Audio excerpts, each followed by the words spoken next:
और very good morning to all of you. तो बच्चों आज का अपना टॉपिक है स्टैंडिंग वेव या स्टेशनरी वेव। स्टैंडिंग वेव और स्टेशनरी वेव, आप जो बोलना चाहो बोल लो। आपके सामने लिखा हुआ है, क्या बोला है कि जो स्टैंडिंग वेव है it is formed by the superposition of two wave. आगे ना बात सुपर पोजिशन की समझो, सुपर पोजिशन की बात है। सुपर पोजिशन तो ओवरलैप जब करेगी, जब दो वेव बच्चों क्या करेगी, ओवरलैप करेगी आपकी, तब आपकी स्टैंडिंग वेव बनेगी। लेकिन कंडीशन है, ऐसा नहीं है कि दो वेव आपकी ओवरलैप कर गई तो बन गई, नहीं। कंडीशन ये है कि दोनों वेव का जो एम्पलीट्यूड है और ये जो फ्रीक्वेंसी है वो क्या होना चाहिए, सेम होना चाहिए। और साथ ही साथ दोनों अपोजिट डायरेक्शन में चलनी चाहिए, but travel in opposite direction. मतलब कहने मतलब ये कि अगर ये मेरी स्ट्रिंग है, ठीक है, अगर बच्चों ये मेरी स्ट्रिंग है, तो अगर एक वेव मेरी इस साइड ऐसे आ रही है, कंडीशन क्या कि चलो इसका इक्वेशन लिख लिया y1 और a into sine omega into t minus में k इंटू एक्स, ठीक है। इसका इक्वेशन, ये मेरी वेव है और ये इस डायरेक्शन में जा रही है मान लो, ठीक है। और इसके अगर ये इस वेव पे अगर मैंने इधर से वेव क्रिएट किया जिसका एम्पलीट्यूड a है, एंगुलर फ्रीक्वेंसी ओमेगा है, इधर से मैंने क्रिएट कर दिया, तो अपोजिट डायरेक्शन में आनी चाहिए दूसरी वेव, तो मेरे को इधर से क्रिएट करना पड़ेगा। और ध्यान ये रखना है कि उसका एम्पलीट्यूड और फ्रीक्वेंसी क्या होनी चाहिए, सेम होनी चाहिए। तो चलो मैं इधर से एक वेव आपका ऐसे क्रिएट कर दिए बच्चों। तो अगर हम इसका इक्वेशन लिखें तो y2 लिखेंगे अपन क्या कि एम्पलीट्यूड तो सेम होना चाहिए, बिल्कुल इसी की तरह a हो गया, साइन होगा, ओमेगा हो जाएगा इंटू में t, एंगुलर फ्रीक्वेंसी भी सेम है मेरी, एम्पलीट्यूड भी सेम है। अब क्या हो जाएगा, माइनस के एक्स होगा बच्चों या प्लस के एक्स होगा। ऑफ कोर्स ये अपोजिट डायरेक्शन में तो मेरी प्लस के इंटू में एक्स हो जाएगी, ये मेरी हो जाएगी आपकी, ठीक है। अगर एम्पलीट्यूड और ओमेगा सब कुछ सेम और के सेम है, तो जो इसके पास जितनी एनर्जी ये होगी ई, उतनी एनर्जी इसके पास ये होगी, ठीक है। अब क्या होगा बच्चों कि अगर मान लो कि तुम एनालाइज करना चाहो तो यहाँ पे किसी पॉइंट पे मिलेंगे, ओवरलैप करेंगे आपकी, तो क्या आ जाएगा, प्रिंसिपल ऑफ सुपरपोजिशन आ जाएगा। चलो मैं देखता हूं कि अब तो ये वेव ऐसे आएगी, ये वेव आप कैसे आ रही है, ये वेव ऐसी जा रही है, तो अब क्या होगा कि ये इसको क्रॉस करना चालू करेगी और ये इसको क्रॉस करना चालू करेगी, तो हर एक पॉइंट पे सुपरपोजिशन आपका होना चालू हो जाएगा। कहने मतलब ये है कि ये अगर आपकी वेव ऐसे गई तो वो वेव आपकी ऐसे हो जाएगी। तो अगर तुम किसी पॉइंट पे मान लो स्टडी करना चाहते हो, इस पॉइंट पे, तो इधर से एनर्जी कितनी आ रही है, ई आ रही है, इधर से एनर्जी ई आ रही है, दोनों अपोजिट डायरेक्शन में है, तो नेट एनर्जी का ट्रांसफर क्या हो जाएगा, जीरो हो जाएगा। डेल्टा ई क्या हो जाएगा बच्चों, जीरो हो जाएगा। एक तो ये पॉइंट हो गया, लिख लो। तो स्टैंडिंग वेव में क्या होता है, एनर्जी का ट्रांसफर जीरो होता है, जबकि ट्रेवलिंग वेव में क्या होता है, एनर्जी का ट्रांसफर होता है, ठीक है ना। स्टैंडिंग वेव के बारे में पहले थ्योरी पढ़ेंगे, फिर तुमको फील कराने की कोशिश करेंगे। फिर से एक बार स्टैंडिंग वेव कब बनेगी आपकी, स्टैंडिंग वेव आपकी तब बनेगी जब आपकी दो वेव अपोजिट डायरेक्शन में आनी चाहिए, साथ साथ उसका एम्पलीट्यूड ए और ओमेगा क्या होना चाहिए, सेम होना चाहिए। चलो एक काम करते हैं, अगर ये स्ट्रिंग है मेरी, एक मेरी ये वेव ऐसे आ रही, ये वेव चाह रही कि इसको अपनी तरह से डिस्प्लेस करना, और ये वेव चाह रही इसको अपनी तरह से डिस्प्लेस करना, क्योंकि इसका इक्वेशन ये, इसका इक्वेशन ये है। लेकिन जब वो ओवरलैप करेंगे, जब सुपर इम्पोज हो जाएंगे आपस में, तो स्ट्रिंग कौन सा इक्वेशन फॉलो करेगी वो हम लोग पता करेंगे प्रिंसिपल ऑफ सुपरपोजिशन से। तो क्यों ना प्रिंसिपल ऑफ सुपरपोजिशन पर लगाते हैं y = y1 + y2 और देखते हैं कि अब मेरी स्ट्रिंग कैसे आपकी वो करेगी, ठीक है ना। तो अपने को वो देखना है कि अपने को कौन सा इक्वेशन मिलने वाला है। तो चलो लगाते हैं by the principle of superposition y = y1 + y2।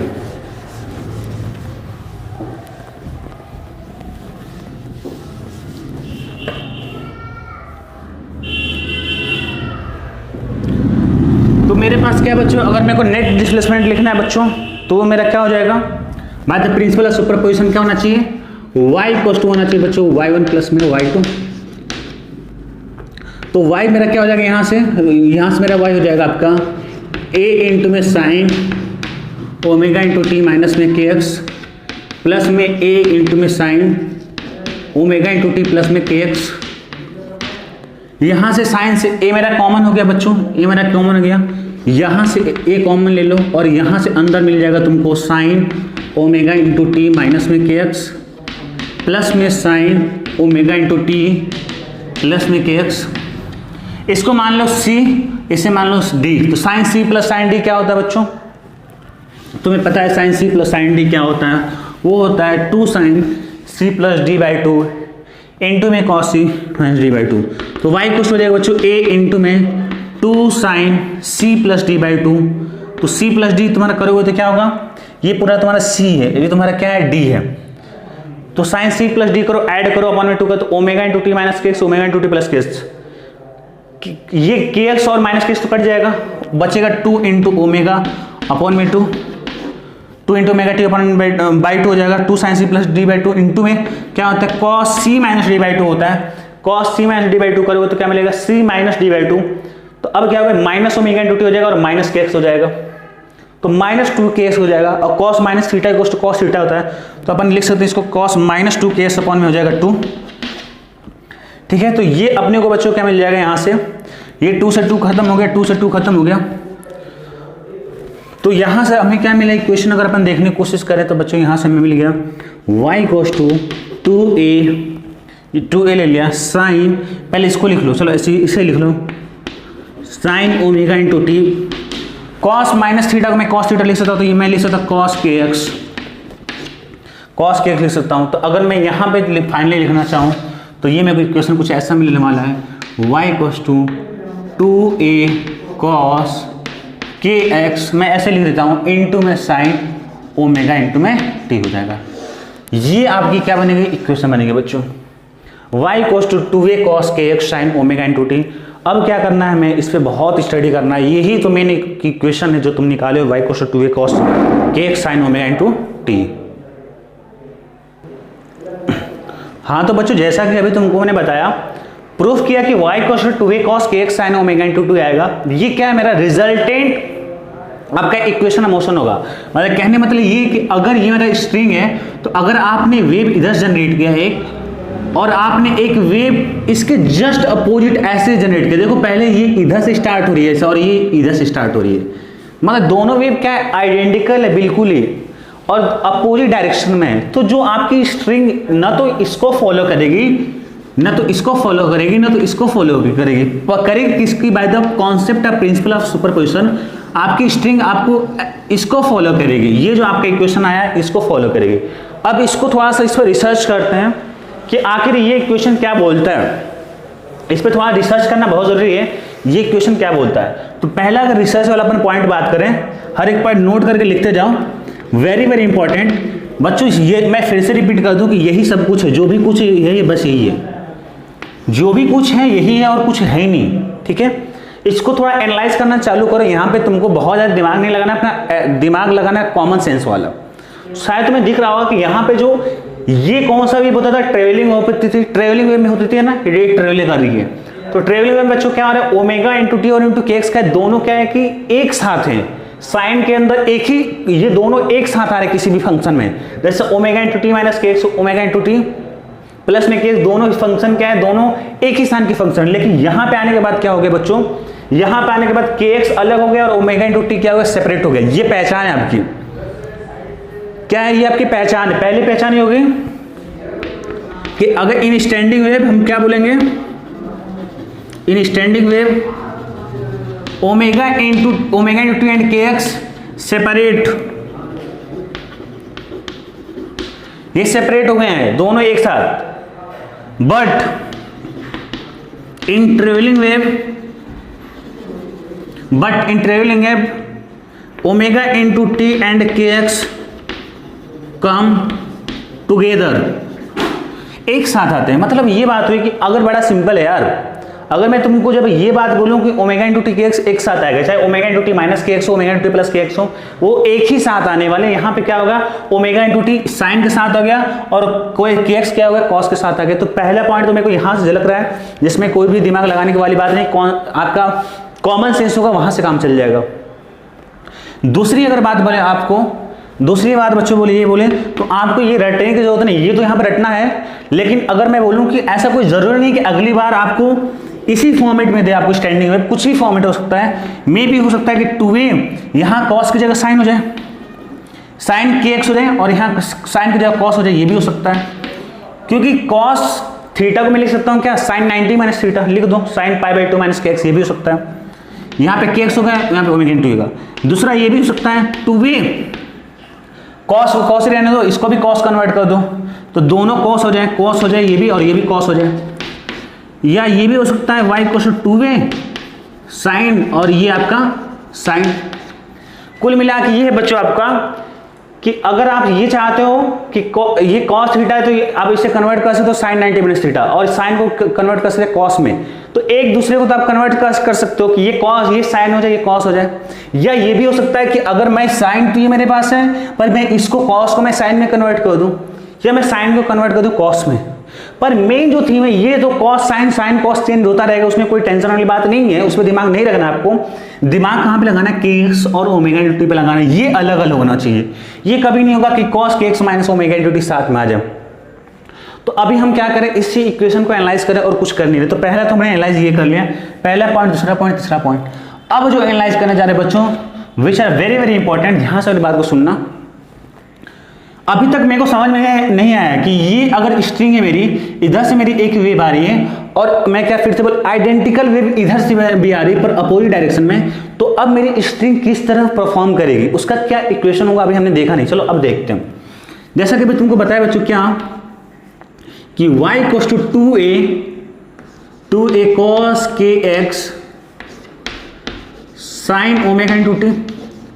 अच्छा, इसको मैं बोल रहा हूं कि इसे आप एक मान लो कि AST मान लो। AST का मतलब क्या हुआ कि amplitude of standing wave. What? Amplitude of standing wave.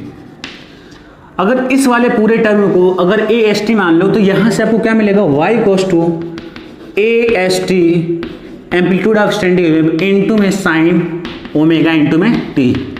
ये किसका इक्वेशन है बच्चों? इक्वेशन ऑफ SHM है।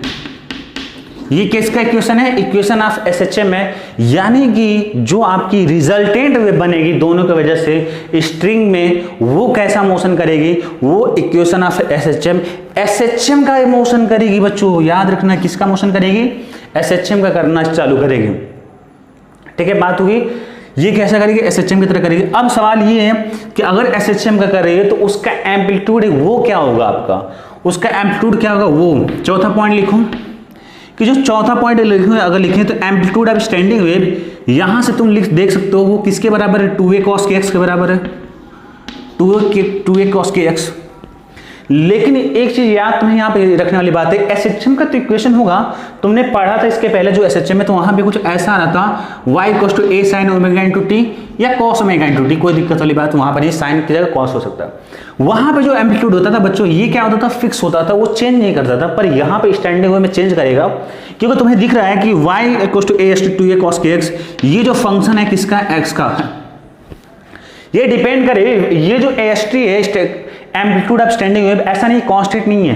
अगर cos kx का टर्म हट जाता तो शायद कांस्टेंट हो जाता 2a, लेकिन cos kx क्या है कि अगर x की वैल्यू आप चेंज करो तो बार बार क्या होगा? एम्पलीट्यूड आपका क्या होगा? चेंज होगा। बार बार एम्पलीट्यूड क्या होगा बच्चों? आपका चेंज होगा। तो इसे SHM तो करेगा, पर क्या होगा? जो एम्पलीट्यूड होगा, एम्पलीट्यूड ऑफ जो भी आपके पार्टिकल होंगे उनके डिफरेंट हो गए। याद रखने में ये लाइन बहुत इंपॉर्टेंट है। यही लाइन क्या है, लेकिन ट्रेवलिंग वेव में क्या होता है? एम्पलीट्यूड फिक्स होता है। ट्रेवलिंग वेव क्या होती है? y equals to a sin omega into T case. यही ट्रेवलिंग है ना, वेव है ना, ये देख लो, ये तो कांस्टेंट है ना। तो पहला बात तो हमने ये सीख लिया कि ट्रेवलिंग वेव में क्या होता है कि एम्पलीट्यूड क्या होती है, हर एक पार्टिकल की सेम होती है, पर यहाँ पे एम्पलीट्यूड क्या करेगी? वेरी करेगी, अलग अलग। वो किस पे डिपेंड करेगी? एक्स पे डिपेंड करेगी। तो हमें यहां से क्या समझ में आ रहा है कि amplitude of different particle, amplitude of each particle is different, it depend on the depend of x, है ना। तो यहां से तो हमें एक समझ में आया कि जो आपके एम्पलीट्यूड है वो क्या रहेगा? अगर आपकी सेम नहीं रहने वाली है तो एम्पलीट्यूड ऑफ, लिख लो, amplitude of each particle is different unlike traveling wave, है ना। अनलाइक मतलब क्या? ये ट्रेवलिंग वेव की तरह नहीं है। ट्रेवलिंग वेव में क्या होती है आपकी? एम्पलीट्यूड क्या होती है? से फिक्स होती है। पर यहाँ पे क्या है? एम्पलीट्यूड आपकी वेरी कर रहा है, पर हमें पता नहीं कि ये एम्पलीट्यूड कैसे वेरी कर रहा है। ये तो कभी मैक्सिमा भी देगा ये एम्पलीट्यूड, क्योंकि 2a cos केस की अगर वैल्यू मैक्सिमम होगी तो मैक्सिमा देगा, कभी मिनिमा देगा। चलो देखते हैं कि वो कब मैक्सिमा दे रहा है कब मिनिमा दे रहा है, वो सारी चीजें अपने को देखनी है। ठीक है,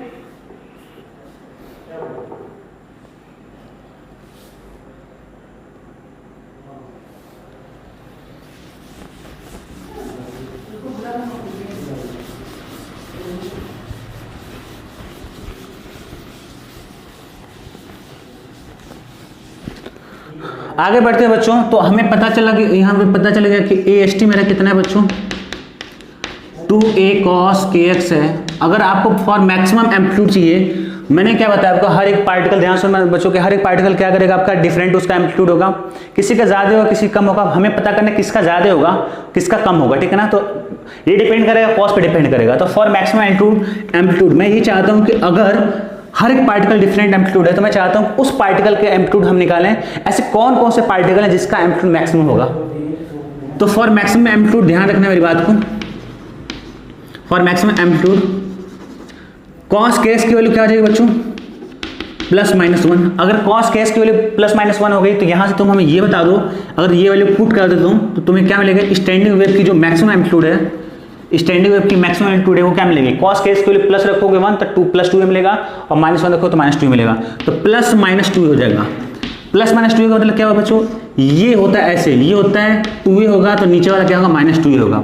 तो एक तो बात हमें समझ में आ गई, पहली बात ये कि जो भी आपकी स्टैंडिंग वेव की जो मैक्सिमम एम्पलीट्यूड है वो होने वाली क्या, या तो +2a होगी तो -2a होगी। इतनी बात समझ में आ गई। पर हमें ये नहीं पता है कि कौन सा पार्टिकल, क्योंकि डिपेंड कर रहा है एक्स पे किस पार्टिकल का एम्पलीट्यूड जो आ रहा है मैक्सिमम 2 है वो किस पार्टिकल है, उसकी पोजीशन क्या होगी वो पता कर लेते हैं। तो ये क्या cos kx +-1, तो मैं क्या लिख सकता हूँ kx, मैं लिख सकता हूँ kx की वैल्यू 0 हो सकती है, पाई हो सकती है, 2 पाई हो सकती है, 3 पाई हो सकती है कि नहीं, और 4 पाई हो सकती है, ऐसे करके आपकी n पाई हो सकती है। तो अगर kx की वैल्यू इतना होगा, मैं k को लिख सकता हूँ 2 पाई अपॉन लैम्डा इनटू में x इक्वल टू क्या, मैं यहाँ पे 0 पाई 2 पाई 3 पाई 4 पाई, क्यों ना मैं लिख दूँ n पाई के बराबर हो गया। यहाँ से पाई बच्चों क्या हो गया, कट गया। तो यहाँ से मेरे को क्या मिल गया, x की वैल्यू जो मिल गई n इंटू में वाट λ/2, ये मेरे को मिल गया x equal to n into n λ/2। अगर n की वैल्यू तुम 0 पुट करते हो तो यहाँ पे 0 हो जाएगा, n की वैल्यू 1 पुट करते हो λ/2 आ जाएगा, n की वैल्यू क्या पुट करते हो 2 पुट करते हो तो λ हो जाएगा, n की वैल्यू 3 पुट करते हो तो क्या हो जाएगा 3 λ/2 हो जाएगा, n की वैल्यू 4 पुट करते हो तो आपका 2 λ हो जाएगा। यानी कि हमेशा λ/2 का गैप होगा, λ/2 में लैम्डा जोड़ो, लैम्डा में फिर λ/2 जोड़ो 3 λ/2, 3 λ/2 में 2 लैम्डा जोड़ो, λ/2 जोड़ो 2 लैम्डा। तो ये पोजीशन होगी बच्चों। होता है ना कि अगर मान लो ये आपकी वेव है, तो अगर मान लो ये आपकी वेव है तो ये इसके बीच का डिस्टेंस क्या होता है, λ/2 होता है। तो अगर ये x कुछ 0 पे है तो ये मेरा हो गया वाट x इक्वल टू λ/2, ये मेरा हो जाएगा x इक्वल टू लैम्डा हो जाएगा। तो इन सारे पॉइंट पे क्या होगा, आपको मैक्सिमम एम्पलीट्यूड मिलेगा। अभी मैं तुमको आगे दिखाता हूं क्या क्या होने वाला है, ठीक है। तो λ/2 के मल्टीपल पे मैं बोल सकता हूं क्या, λ/2 के मल्टीपल पे, या ऐसे बोलो 0 λ/2 λ3 λ/2 2 लैम्डा पे क्या होगा। अगर कोई भी पार्टिकल इन पोजीशन पे है, मेरी बात को यहां सुनना, अब पूरी इस मीनिंग को मैं कन्वर्ट कर रहा हूं सिंपल भाषा में। कोई भी पार्टिकल की पोजीशन अगर 0 है, λ/2 है, लैम्डा है, 3 λ/2 है, 2 लैम्डा है, तो जो उसका एम्पलीट्यूड होगा वो क्या होगा, मैक्सिमम होगा, जिसकी वैल्यू या तो +-2 हो सकती है या तो -2 हो सकती है, वो अपन आगे देखेंगे, ठीक है। तो ये चीज तुम्हें पता चल गया। अगर अभी मैं आगे यूज करूंगा कि स्टैंडिंग वेव में अगर मैं लिखता हूं इस पार्टिकल का एम्पलीट्यूड 2a होगा या -2a होगा, तो आपको कंफ्यूज वहां पे होने की कोई जरूरत नहीं है, ठीक है, क्योंकि ये चीजें मैंने तुमको डिस्कस कर दी। मिनिमम एम्पलीट्यूड की क्या कर सकते हैं बच्चों, मिनिमम एम्पलीट्यूड के लिए मैं क्या करूं कि ये वैल्यू बिल्कुल 0 कर दूं। मिनिमम क्या हो सकता है स्टैंडिंग वेव का, आप 0 कर दो।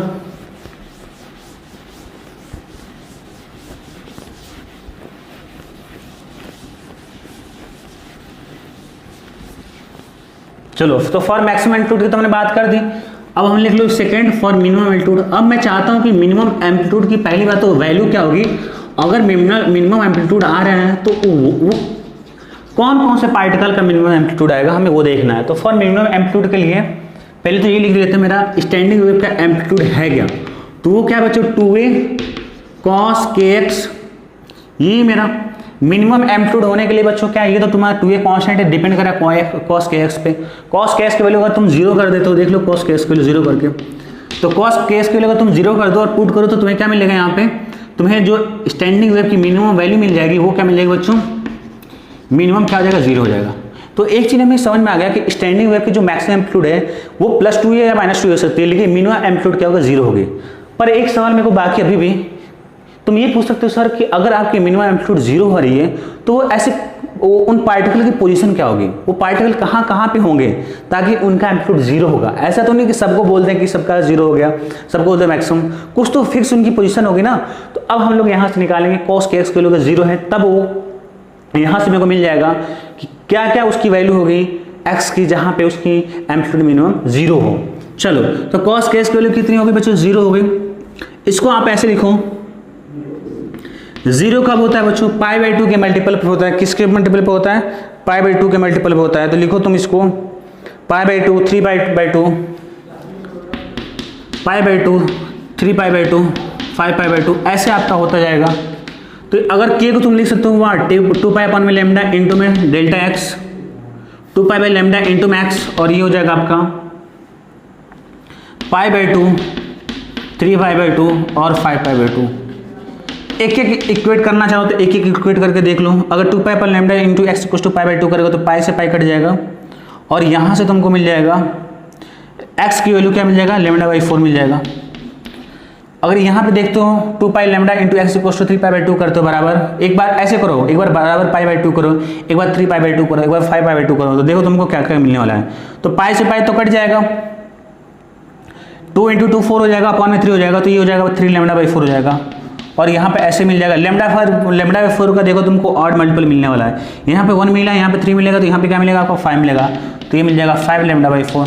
अब ऐसे डॉट डॉट, तो x की वैल्यू क्या मिल गई, λ/4, 3λ/4, 5λ/4।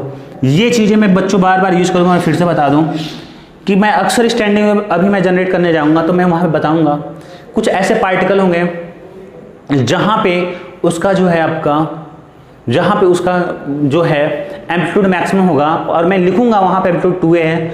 अगर मैं वहाँ पे ये लिखूंगा कि वो जो भी आपकी एम्पलीट्यूड मैक्सिमम है वो जीरो होगी, λ/2 होगी, कभी λ/4 लूँगा, 3λ/4 लूँगा, तो वहाँ पे कन्फ्यूज बिल्कुल भी मत होना तुम लोग, ठीक है। इतनी बात होगी। अच्छा एक चीज़ तुमको बता दें कि जिस पार्टिकल का बच्चों, जिस पार्टिकल का एम्पलीट्यूड क्या होता है, जीरो होता है। अगर तुम बताओ यहाँ पे कोई वेव है, ऐसा सपोज करो ये वेव ऐसे जा रही है, तो एम्पलीट्यूड वेव किसका, अगर ये तुम्हारा क्या है एम्पलीट्यूड है, जब आपका पार्टिकल का एम्पलीट्यूड जीरो होगा, दैट मीन्स क्या हो कि वो अपने मीन पोजीशन पे ही है, वो अपनी स्ट्रिंग पे बनी रहेगी, वो अपनी मूव नहीं कर रही, बिल्कुल वो क्या है, रेस्ट में है। याद रखना जब भी मिनिमम एम्पलीट्यूड आपको जीरो हो गया, इसका मतलब वो सिस्टम कर ही नहीं रही है। अगर कर भी रही है तो क्या रेस्ट में है, वो बिल्कुल भी वाइब्रेट नहीं कर रही है। बस समझ में आ रही है, वो क्या स्टेशनरी हो चुकी है। यानी कि उस चीज को स्टैंडिंग वेव में अपन नाम देते हैं नोड बोलेंगे। क्या बोलेंगे, नोड बोलेंगे, नोड बोलेंगे, ठीक है। और जो आपका जिसका मैक्सिमम एम्पलीट्यूड होगा, जिस पार्टिकल का एम्पलीट्यूड मैक्सिमम होगा, उसको हम लोग क्या बोलेंगे, एंटी नोड बोलेंगे। तो वो चीज अभी देखते हैं अपन, नोड बोलेंगे और एंटी नोड बोलेंगे, और वो चीज अपन लिख लेते हैं, ठीक है।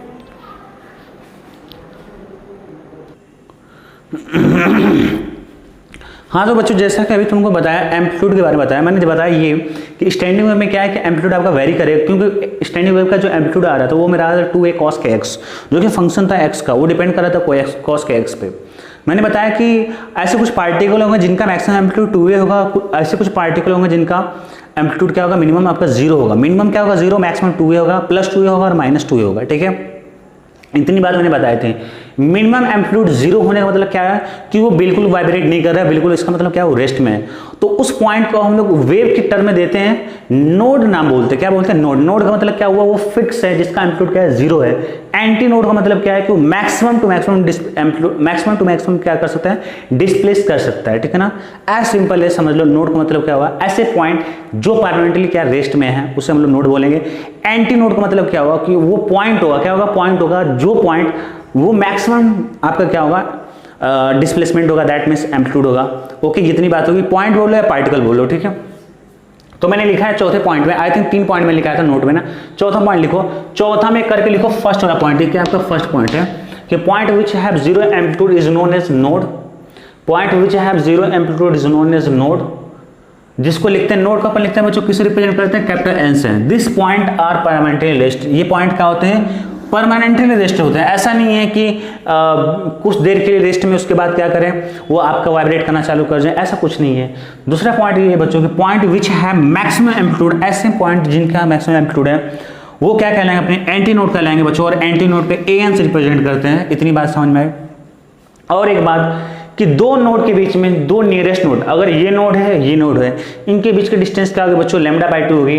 दो अगर एंटी नोड है, ये एंटी नोड और एंटी नोड, इनके बीच की डिस्टेंस क्या होगी, λ/2। इनके दो सेम टाइप की अगर बात करें, सेम टाइप मतलब क्या, अगर ये भी नोड तो ये भी नोड, तो λ/2। दो अगर सेम टाइप मतलब ये भी हो सकता है एंटी नोड, तो इनके बीच में डिस्टेंस क्या होगी, λ/2। लेकिन अगर सेम टाइप नहीं है, लाइक मतलब क्या, एक नोड है और एक एंटी नोड है, तो उनकी बीच की डिस्टेंस क्या होगी, λ/4 होगी। तो इस पॉइंट में मैंने लिख दिया कि distance between two nearest node and two nearest anti node is λ/2, but distance between nearest node and anti node, nearest की बात हो रही है। अभी अपन डायग्राम बनाएंगे वहां पे जाकर क्लियर हो जाएगी चीजें। इतनी बात आ गई। चौथा पॉइंट देख लो क्या बोला है कि eight fix end of string node is form. बोला किसी भी स्ट्रिंग का जो फिक्स एंड, मान लो कि मैंने ये मेरा स्ट्रिंग है, इस स्ट्रिंग के एंड को मैंने क्या कर दिया, फिक्स कर दिया। अब जरा तुम ही बताओ, नोड का मतलब क्या हुआ, जो रेस्ट में हो पार्टिकल या पॉइंट। तो ये पॉइंट अगर तुमने फिक्स कर दिया तो क्या तुम्हारा वो रेस्ट में आ गया ना, उसका कुछ एम्पलीट्यूड होगा, ऑफकोर्स कुछ नहीं होगा, तो वो नोड कहलाएगा। और जो अगर आपकी फ्री एंड है, ये स्ट्रिंग क्या है, ऐसे बोलते हैं, अगर मान लो कि ये तुम्हारी स्ट्रिंग है और तुमने क्या किया, यहाँ पे ऐसे करके फ्री कर दिया। ऐसे गोल करने मतलब क्या, ये ऊपर भी जा सकता है नीचे भी जा सकता है, ऐसे तुमने बाधा नहीं है। तो ऑफकोर्स यानी कि मैक्सिमम टू मैक्सिमम अपने ये वाला पॉइंट क्या है, ऊपर भी जा सकता है और नीचे भी जा सकता है। तो ऐसे पॉइंट को हम लोग क्या बोलेंगे, एंटी नोड बोलेंगे, है ना, क्योंकि इसको फ्री है मैक्सिमम ऊपर जाने के लिए और नीचे जाने के लिए।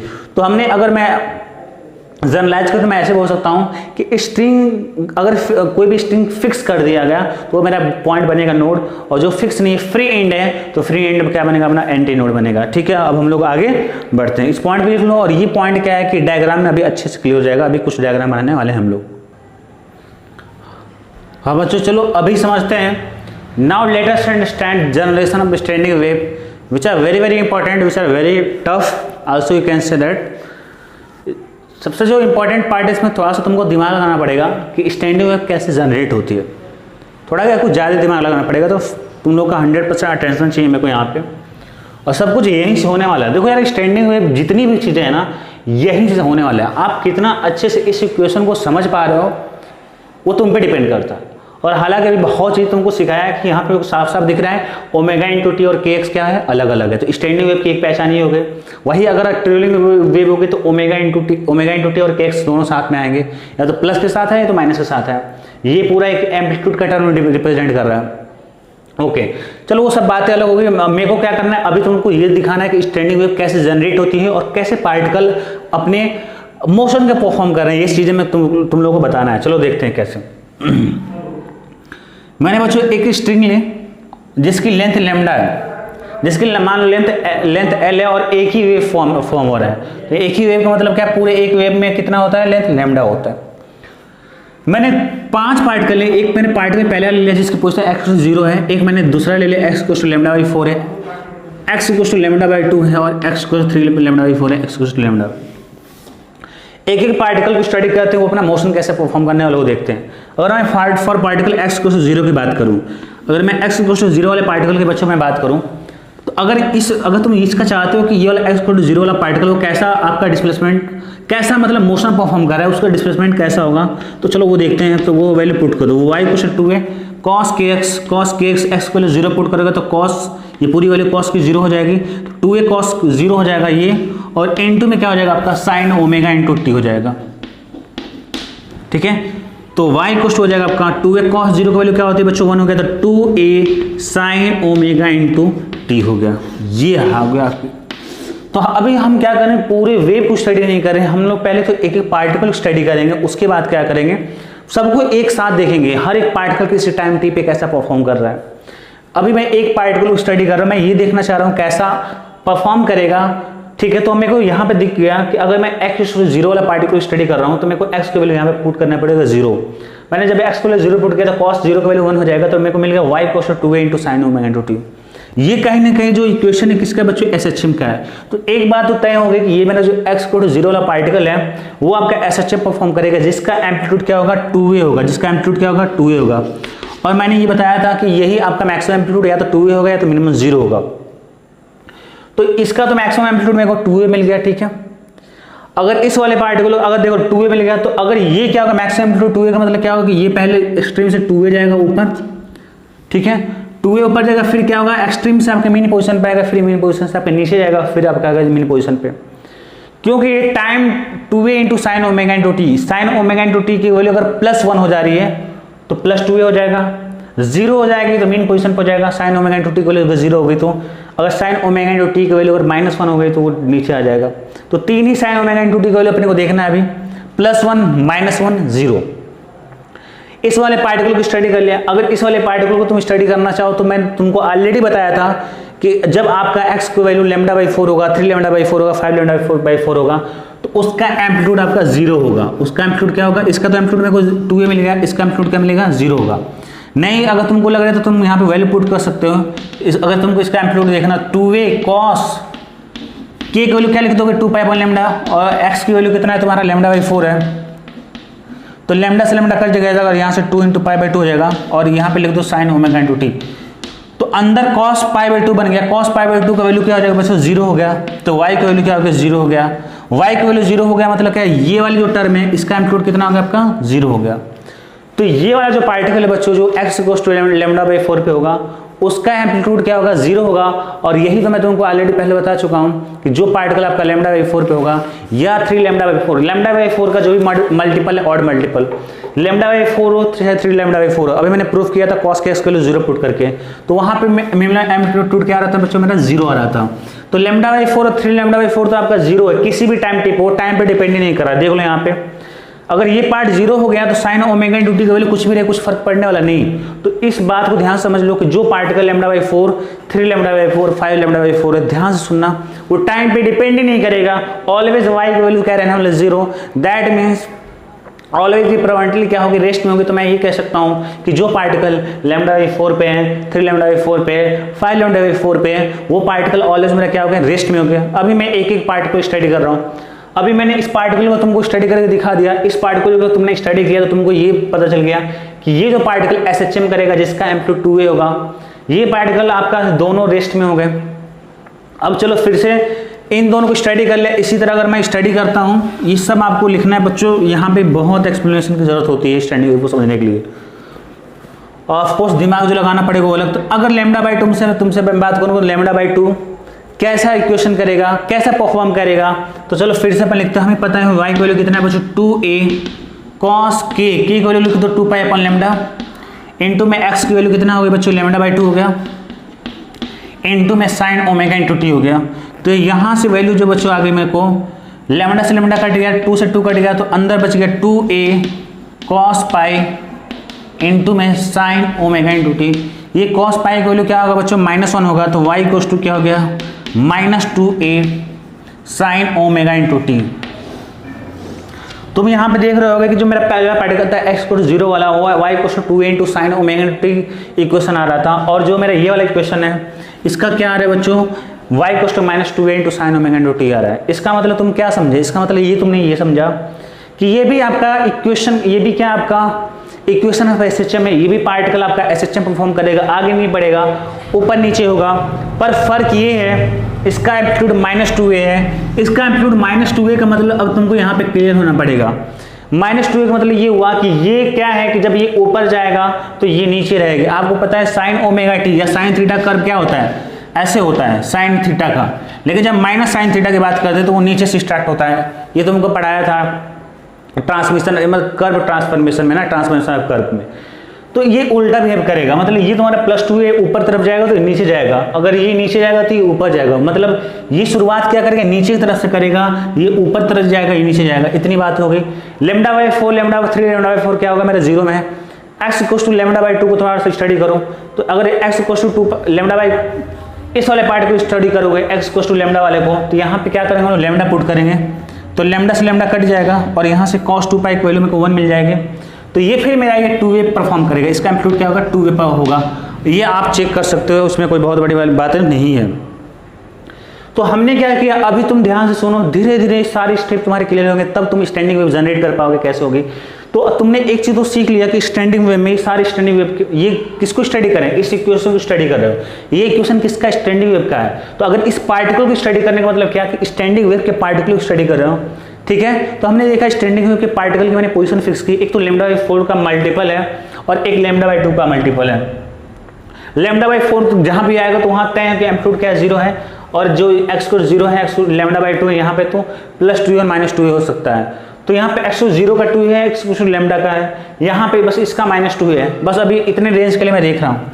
तो तुमने यहाँ पे देखा कुछ पार्टिकल, तो यहाँ पे तुमने देखा ये मैं पार्टिकल को स्टडी कर रहा हूँ वेव में, स्टैंडिंग वेव में, बिल्कुल मैं कह सकता हूँ स्टैंडिंग वेव में स्टडी कर रहा हूँ, क्योंकि मैं इस इक्वेशन अंतर्गत मैं पढ़ रहा हूँ।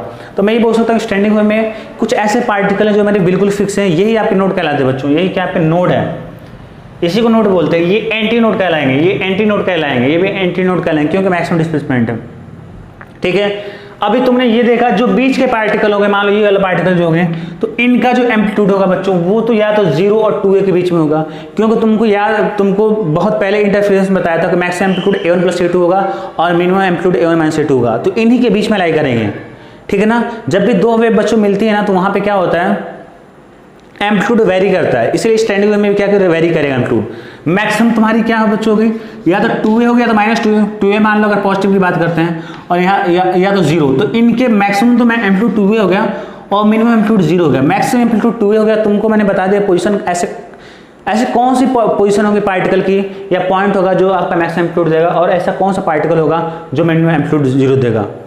इसके बीच में जो भी वैल्यू होगी उनका एम्पलीट्यूड इनके बीच में होगा, 2a या तो a हो जाए, या 0.75 हो जाए, या 1.25 a हो जाए, इनके बीच में लाई करेगा। तो तुमको एक बात समझ में ये आ गई होगी कि स्टैंडिंग वेव में क्या है कि हर एक पार्टिकल का एम्पलीट्यूड क्या वेरी कर रहा है। कुछ ऐसे पार्टिकल होंगे जो मैक्सिमम एम्पलीट्यूड होगा, जिसकी वैल्यू या तो +2a हो गया तो -2a हो गया। अब आई थिंक तुम समझ गए होगे +2a और -2a में फर्क क्या है, जस्ट अपोजिट मोशन होगा। अगर ये वाला पार्टिकल ऊपर जाएगा तो ये वाला पार्टिकल नीचे जाएगा, माइनस साइन ये रिप्रेजेंट कर रहा है, ठीक है। तो ये बातें हो गई, हमने ये हमने सीख लिया। अभी हमने 2a cos kx को मैंने देखा, अभी मैं चाहता हूं कि इस वाले टर्म को मैं देखूं, sin ω t वाले टर्म को मैं समझना चाहता हूं कि sin ω t वाले टर्म से क्या फर्क पड़ेगा, ठीक है। चलो स्टडी करते हैं।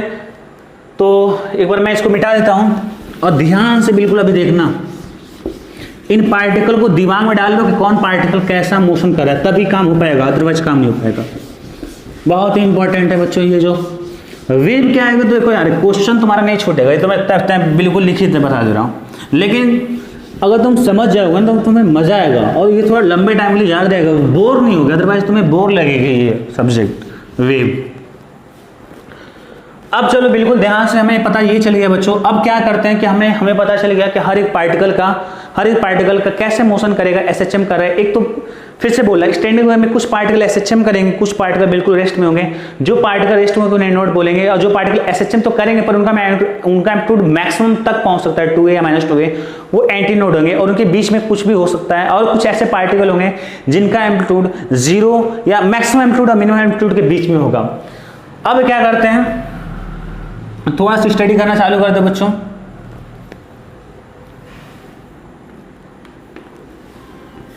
ध्यान से देखना इस चीज को। हमने ये लिया था, ये वाला पार्टिकल x 0 हो जाएगा, ये क्या होगा आपका x = λ/4 पे हो गया। ये क्या होगा, λ/4 ऐड करते जाओ तो ये बन जाएगा λ/2 हो जाएगा। इसमें λ/4 ऐड करो तो ये बन जाएगा 3λ/4 हो जाएगा। इसमें क्या करो इसमें भी λ/4 ऐड करो तो तुम्हारा λ बन जाएगा। ये मेरा क्या बच्चों, ये मेरी स्ट्रिंग है और मैंने यहाँ तक 5 पार्टिकल को स्टडी किया है। अब मैं क्या करता हूँ कि ये मेरा y = 2a cos kx × sin ω t हो गया। मैं ये चाहता हूँ कि अब अलग अलग टाइम पे स्टडी करना चाहता हूँ। एक तो टाइम बच्चों मैं ये ले लिया जब टाइम t क्या था आपका 0 था। ध्यान से मेरी बात को ध्यान से सुनो, यहाँ पे देखो, जब टाइम t = आपका 0 था, जब बिल्कुल आपकी वेव स्टार्ट हो रही थी। अब मेरे को देखना कि हर एक पार्टिकल, अब मैं एक साथ, अब तो हमने देखा कि एक पार्टिकल ये जो है ऑलवेज रेस्ट में रहेगा, ये ऑलवेज रेस्ट में रहेगा, लेकिन अब मैं ये करने जा रहा हूँ कि हर एक पार्टिकल को एक साथ में देखने वाला। हालांकि इन पे तो कोई फर्क पड़ने वाला नहीं, तो ऑलवेज फिक्स है, लेकिन इन पे फर्क पड़ेगा। तो मैं क्या करता हूँ कि t = 0 पे हर एक पार्टिकल स्टडी करना चालू करता हूँ बच्चों। मेरे को ये बता दो अगर टी इक्वल टू 0 होगा तुम्हारा, टी इक्वल होगा, तुम 0 का वैल्यू पुट करोगे तो साइन ओमेगा इंटू टी की वैल्यू क्या होगी, यहाँ से मैं लिख देता हूँ, साइन ओमेगा इंटू टी की वैल्यू क्या होगी बच्चों, 0 हो जाएगी, है ना। टी की वैल्यू पुट करोगे यहाँ पर 0, साइन ओमेगा इंटू टी की वैल्यू क्या होगी, 0 हो गई। अगर ये वैल्यू 0 हो गई तो अगर मैं y की बात करूँ, किसी भी पार्टिकल की, अगर तुम y की बात करो बच्चों, अगर ये 0 है तो अगर ये वैल्यू 0 तो अगर तुम इसे मल्टीप्लाई करो तो पूरा y की वैल्यू क्या होगी बच्चों, 0 आ गई। यानी मेरे कहने का मतलब ये है कि अगर तुम किसी टाइम t को 0 पर देखोगे तो हर एक पार्टिकल का जो तुम्हारा डिस्प्लेसमेंट होगा वो क्या होगा, आपका 0 हो जाएगा। मेरे को यहाँ पे साफ साफ दिख रहा है। ओके, तो हर एक पार्टिकल क्या रहेगी, स्ट्रिंग पे ही रहेगी, अपनी ही मेन पोजीशन पे रहेगी, कोई मोशन नहीं होने वाला है। इतनी बात आई होप क्लियर हो गई होगी। अपन अब क्या करते हैं, नेक्स्ट टाइम लेते हैं यहाँ पे t/4 लेते हैं, कैपिटल टी की आपका टाइम पीरियड है, तो कैपिटल जो आपका टाइम पीरियड है उसका 1/4 लेते हैं। अब मेरे को तुम्हें क्या करना है, वैल्यू बताना है। अगर मैं t/4 वैल्यू पुट कर रहा हूँ तो मेरी साइन ओमेगा इंटू टी की वैल्यू क्या होने वाली, ये चीज़ देखते हैं बच्चों। साइन ओमेगा इंटू टी की वैल्यू क्या होगी, आपकी 1 होगी। चलो मैं दिखाता हूँ कैसे। साइन ओमेगा को लिख सकते हो क्या, 2π/t, और इंटू में t की वैल्यू क्या है बच्चों, t/4 है, यहाँ पे t/4 वैल्यू पुट करो तो यहाँ से t से t कट गया और यहाँ से 2 से 2 कट गया तो साइन π/2 आ जाएगा, और साइन π/2 की वैल्यू क्या होगी, प्लस में 1/2 प्लस 1 होगी। अब ध्यान से सुनो, प्लस 1 हो गया, ये साइन ओमेगा इंटू टी की वैल्यू प्लस 1 हो गया। अभी मैंने बताया था इस वाले इसका इक्वेशन क्या आया था बच्चों, y = 2a sign omega into T आया था, ये आया था ना। देखो ये जो एक पार्टिकल का ध्यान सुनो, ये जो पार्टिकल है जब टाइम 0 होगा तो अपनी मेन पोजीशन पे होगा। देखो तीन ही साइन ओमेगा इंटू टी के वाले तीन ही हम लेने वाले हैं। एक तो जब टाइम आपका 0 हो जाए, मतलब क्या हो जाए, साइन ओमेगा इंटू टी की वैल्यू क्या हो जाए, 0 हो जाए, एक +1 हो जाए, एक -1 हो जाए। +1 होगा, साइन ओमेगा इंटू टी की वैल्यू +1 होगा तो 2a मेरा +2a हो जाएगा, तो यानी ऊपर जाएगा। अगर -1 होगा तो ये नीचे आएगा, अगर 0 होगा तो यहीं पे रहेगा। यही चीज होने वाली है और कुछ नहीं होगा, ठीक है। अब ध्यान से मेरी बात को सुनना तुम लोग। तो मैंने तुमको ये बता दिया कि साइन ओमेगा इंटू टी की वैल्यू 1 हो गई। अगर तुम्हारी साइन ओमेगा इंटू टी की वैल्यू 1 हो गई तो ये क्या होगा, इसका अगर अगला स्टेप लेते हैं, जब टी की वैल्यू क्या होगा, t/4 हो गया। ध्यान सुनना, मैं फिर से बना रहा हूं।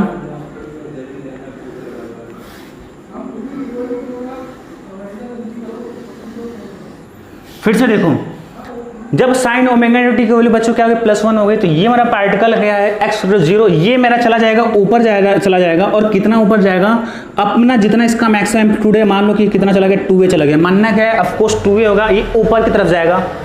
ये वाला पार्टिकल तो कुछ फर्क ही नहीं पड़ने वाले, तो पार्टिकल ऑलवेज वहीं पर रहने वाला है। अभी मैंने तुमको बताया, अगर इस वाले पार्टिकल की बात जो बच्चों बात करें λ/2, तो इसका -2a आ रहा था, यानी कि उल्टा बिहेव करेगा। अगर ये ऊपर जाएगा तो ये वाला क्या आ जाएगा, नीचे आ जाएगा, -2a। 3λ/4 क्या रहेगा, वहीं पर रहेगा, और लैम्डा क्या रहेगा, +2a आ रहा था, इसका मतलब ये ऊपर ही जाएगा। ये ऐसा होगा बच्चों। अगर हम इनको मिला दें तो हमें पता चलेगा कि यहां से कुछ ऐसे मिलेगा हमें।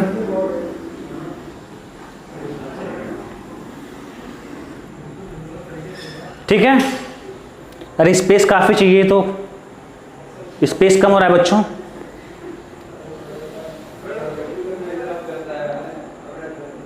चलो कोई बात नहीं, कोई बात नहीं। तुमने क्या देखा, तुमने ये देखा बच्चों कि सबसे पहले जो जितने पार्टिकल थे आपके, अगर मैं इस वाले पार्टिकल, अगर इस वाले पार्टिकल स्टडी करूं, जो मेरा फिक्स है उनकी बात में स्टडी नहीं करना, तो पहले आपके यहाँ पे थे। लेकिन जब साइन ओमेगा इंटू टी की वैल्यू हुआ तो ये वाला पार्टिकल मेरा ऊपर चला गया और ये वाला पार्टिकल क्या होगा, नीचे आ गया। तो एक मेरा पहले तो यहाँ पे थे, एक मेरा पार्टिकल ऊपर चला गया, तो दूसरा वाला इधर वाला क्या होगा, नीचे वाला हो गया। λ/4 के अपन बात नहीं करने वाले, क्योंकि मेरा क्या हो, मेरा फिक्स है। इतनी बात हो गई। अब क्या करते हैं अपन, t/2 करते हैं, t/2 यानी टाइम पीरियड का अगर हाफ लेते हैं, तो टाइम पीरियड का अगर तुम हाफ लेते हो तो साइन ओमेगा इंटू टी की वैल्यू क्या होगी, ओमेगा की वैल्यू क्या होती है बच्चों, 2π/t। और इस केस में अब पुट कर दो तुम क्या, t/2। अगर यहाँ पे t/2 पुट करो तो t से t कट जाएगा, 2 से 2 कट जाएगा, तो साइन पाई बन जाएगा यहाँ पे, और साइन पाई की वैल्यू क्या होती है, 0 होती है। फिर 0 होगा। अगर ये वाला टर्म, ध्यान रखो मेरी बात, अगर ये वाला टर्म अगर आपका 0 हो गया तो पूरा ये टर्म क्या हो जाएगा, 0 हो जाएगा। तो फिर से मेरी ये जो लाइन है स्ट्रेट हो जाएगी। यहाँ पे फिर से मेरी क्या हो जाएगी, स्ट्रिंग क्या हो जाएगी, स्ट्रेट हो जाएगी। बात समझ आ गई। फिर से मेरी क्या हो गई, ये स्ट्रिंग स्ट्रेट हो गई। तो ये वाला पार्टिकल मेरा x0 वाला यहीं पे है, ये वाला यहाँ पे है, और ये वाला मेरा पार्टिकल यहाँ पे, मेरा पार्टिकल यहाँ पे, ये मेरा पार्टिकल यहाँ पे। तो t equal to T by 4 हो गया बच्चों। अब अपन देखते हैं t equal to what, t equal to T by 4 हो गया, t equal to T by 2 हो गया। अब देखते हैं अपन next t equal to 3 T by 4। Last देखते हैं बच्चों, जब t equal to 3 by T by 4, अगर जब अपन टाइम ले लेंगे व्हाट 3t बाई 4, अगर 3t बाई 4 लेते हो, फिर से तुमको अगर ये वैल्यू निकालना है तो कैसे निकालेंगे, साइन ओमेगा की वैल्यू क्या होगा 2 पाई अपॉन टी, और ये स्मॉल टी की वैल्यू क्या होगी बच्चों, स्मॉल टी की वैल्यू क्या होगी 3t बाई 4 पुट कर दो यहाँ पे वैल्यू, 3t बाई 4 पुट करोगे तो यहाँ से t से t कटेगा और यहाँ से 3 पाई बाई 2 हो जाएगा। 3 पाई बाई 2 की वैल्यू साइन 3 पाई बाई 2 की वैल्यू क्या होगी बच्चों -1, यहाँ पे -1 हो जाएगा, यहाँ पे क्या हो गया बच्चों -1 हो गया। अब ध्यान से मेरी बात को सुनना, यहाँ पे थोड़ा सा इंपॉर्टेंट है, जब +1 आया था तो ये मेरे ऊपर गया था, जब 0 आएगा तो यहाँ पे गया। अब ये वाला जो मेरा पार्टिकल है, ध्यान सुनना, जब मेरा x को 0 वाला पार्टिकल है, x को 0 वाला पार्टिकल है, अब मेरा जब t sign omega into T की वैल्यू -1 हो गई, तब मेरा क्या होगा, अब ये मेरा नीचे चला जाएगा, ये पार्टिकल अपनी मीन पोजीशन से क्या आ जाएगा, नीचे आ जाएगा। तो मान लो ये कहीं यहाँ पे आ गया, ये वाला पार्टिकल λ/4 वाला, तो ऑलवेज क्या आपका, यहाँ पे मैं ऐसे कर देता हूँ, λ/4 वाला पार्टिकल क्या ऑलवेज क्या आपका रेस्ट में है, उसकी तो बात ही अपन नहीं करने वाले हैं। λ/2 वाला जो पार्टिकल है ये क्या है बच्चों, इसका जस्ट अपोजिट हो रहा है, अगर ये नीचे जाएगा तो ये ऊपर जाएगा, और मैंने मान लिया कि ये आपका यहाँ पे आ गया, ये बात क्लियर होगी। 3λ/4 वाला पार्टिकल मेरा यहीं पर रहेगा, और ये वाला पार्टिकल क्या है, जस्ट इसके तरफ +2 एम्पलीट्यूड होता है, तो अगर -1 होगा तो ये नीचे जाएगा, ये आपका ऐसा हो जाएगा। अगर मैं इसे ये वाला पार्टिकल मेरा यहाँ पे, अगर मैं इन सारे पार्टिकल मिलाऊं तो ये तुम्हारा कुछ ऐसे मिलेगा,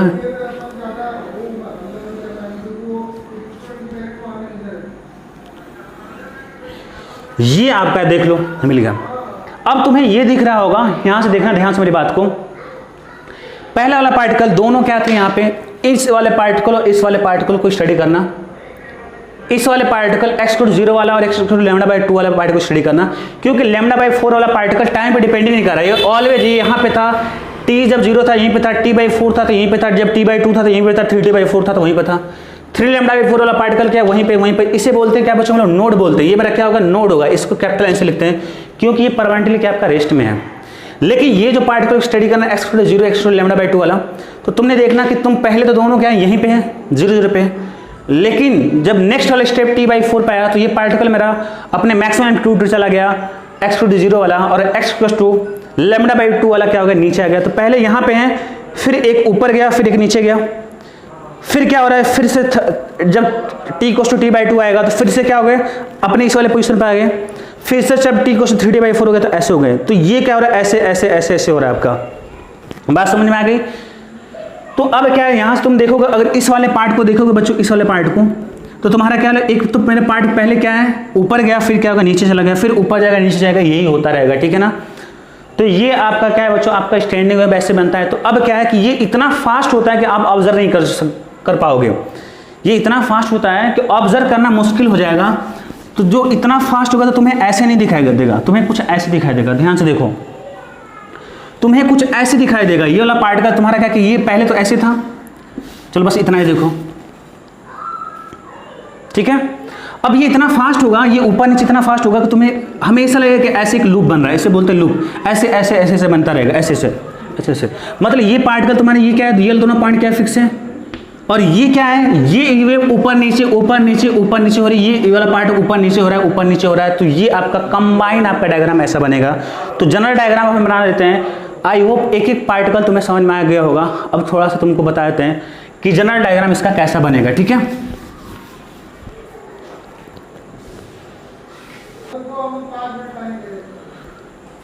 हाँ तो बच्चों, जैसा कि तुमको अभी मैंने बताया कि एक एक पार्टिकल अपने स्टडी किया और बताया कि स्टैंडिंग वेव कैसे अपन क्रिएट करेंगे।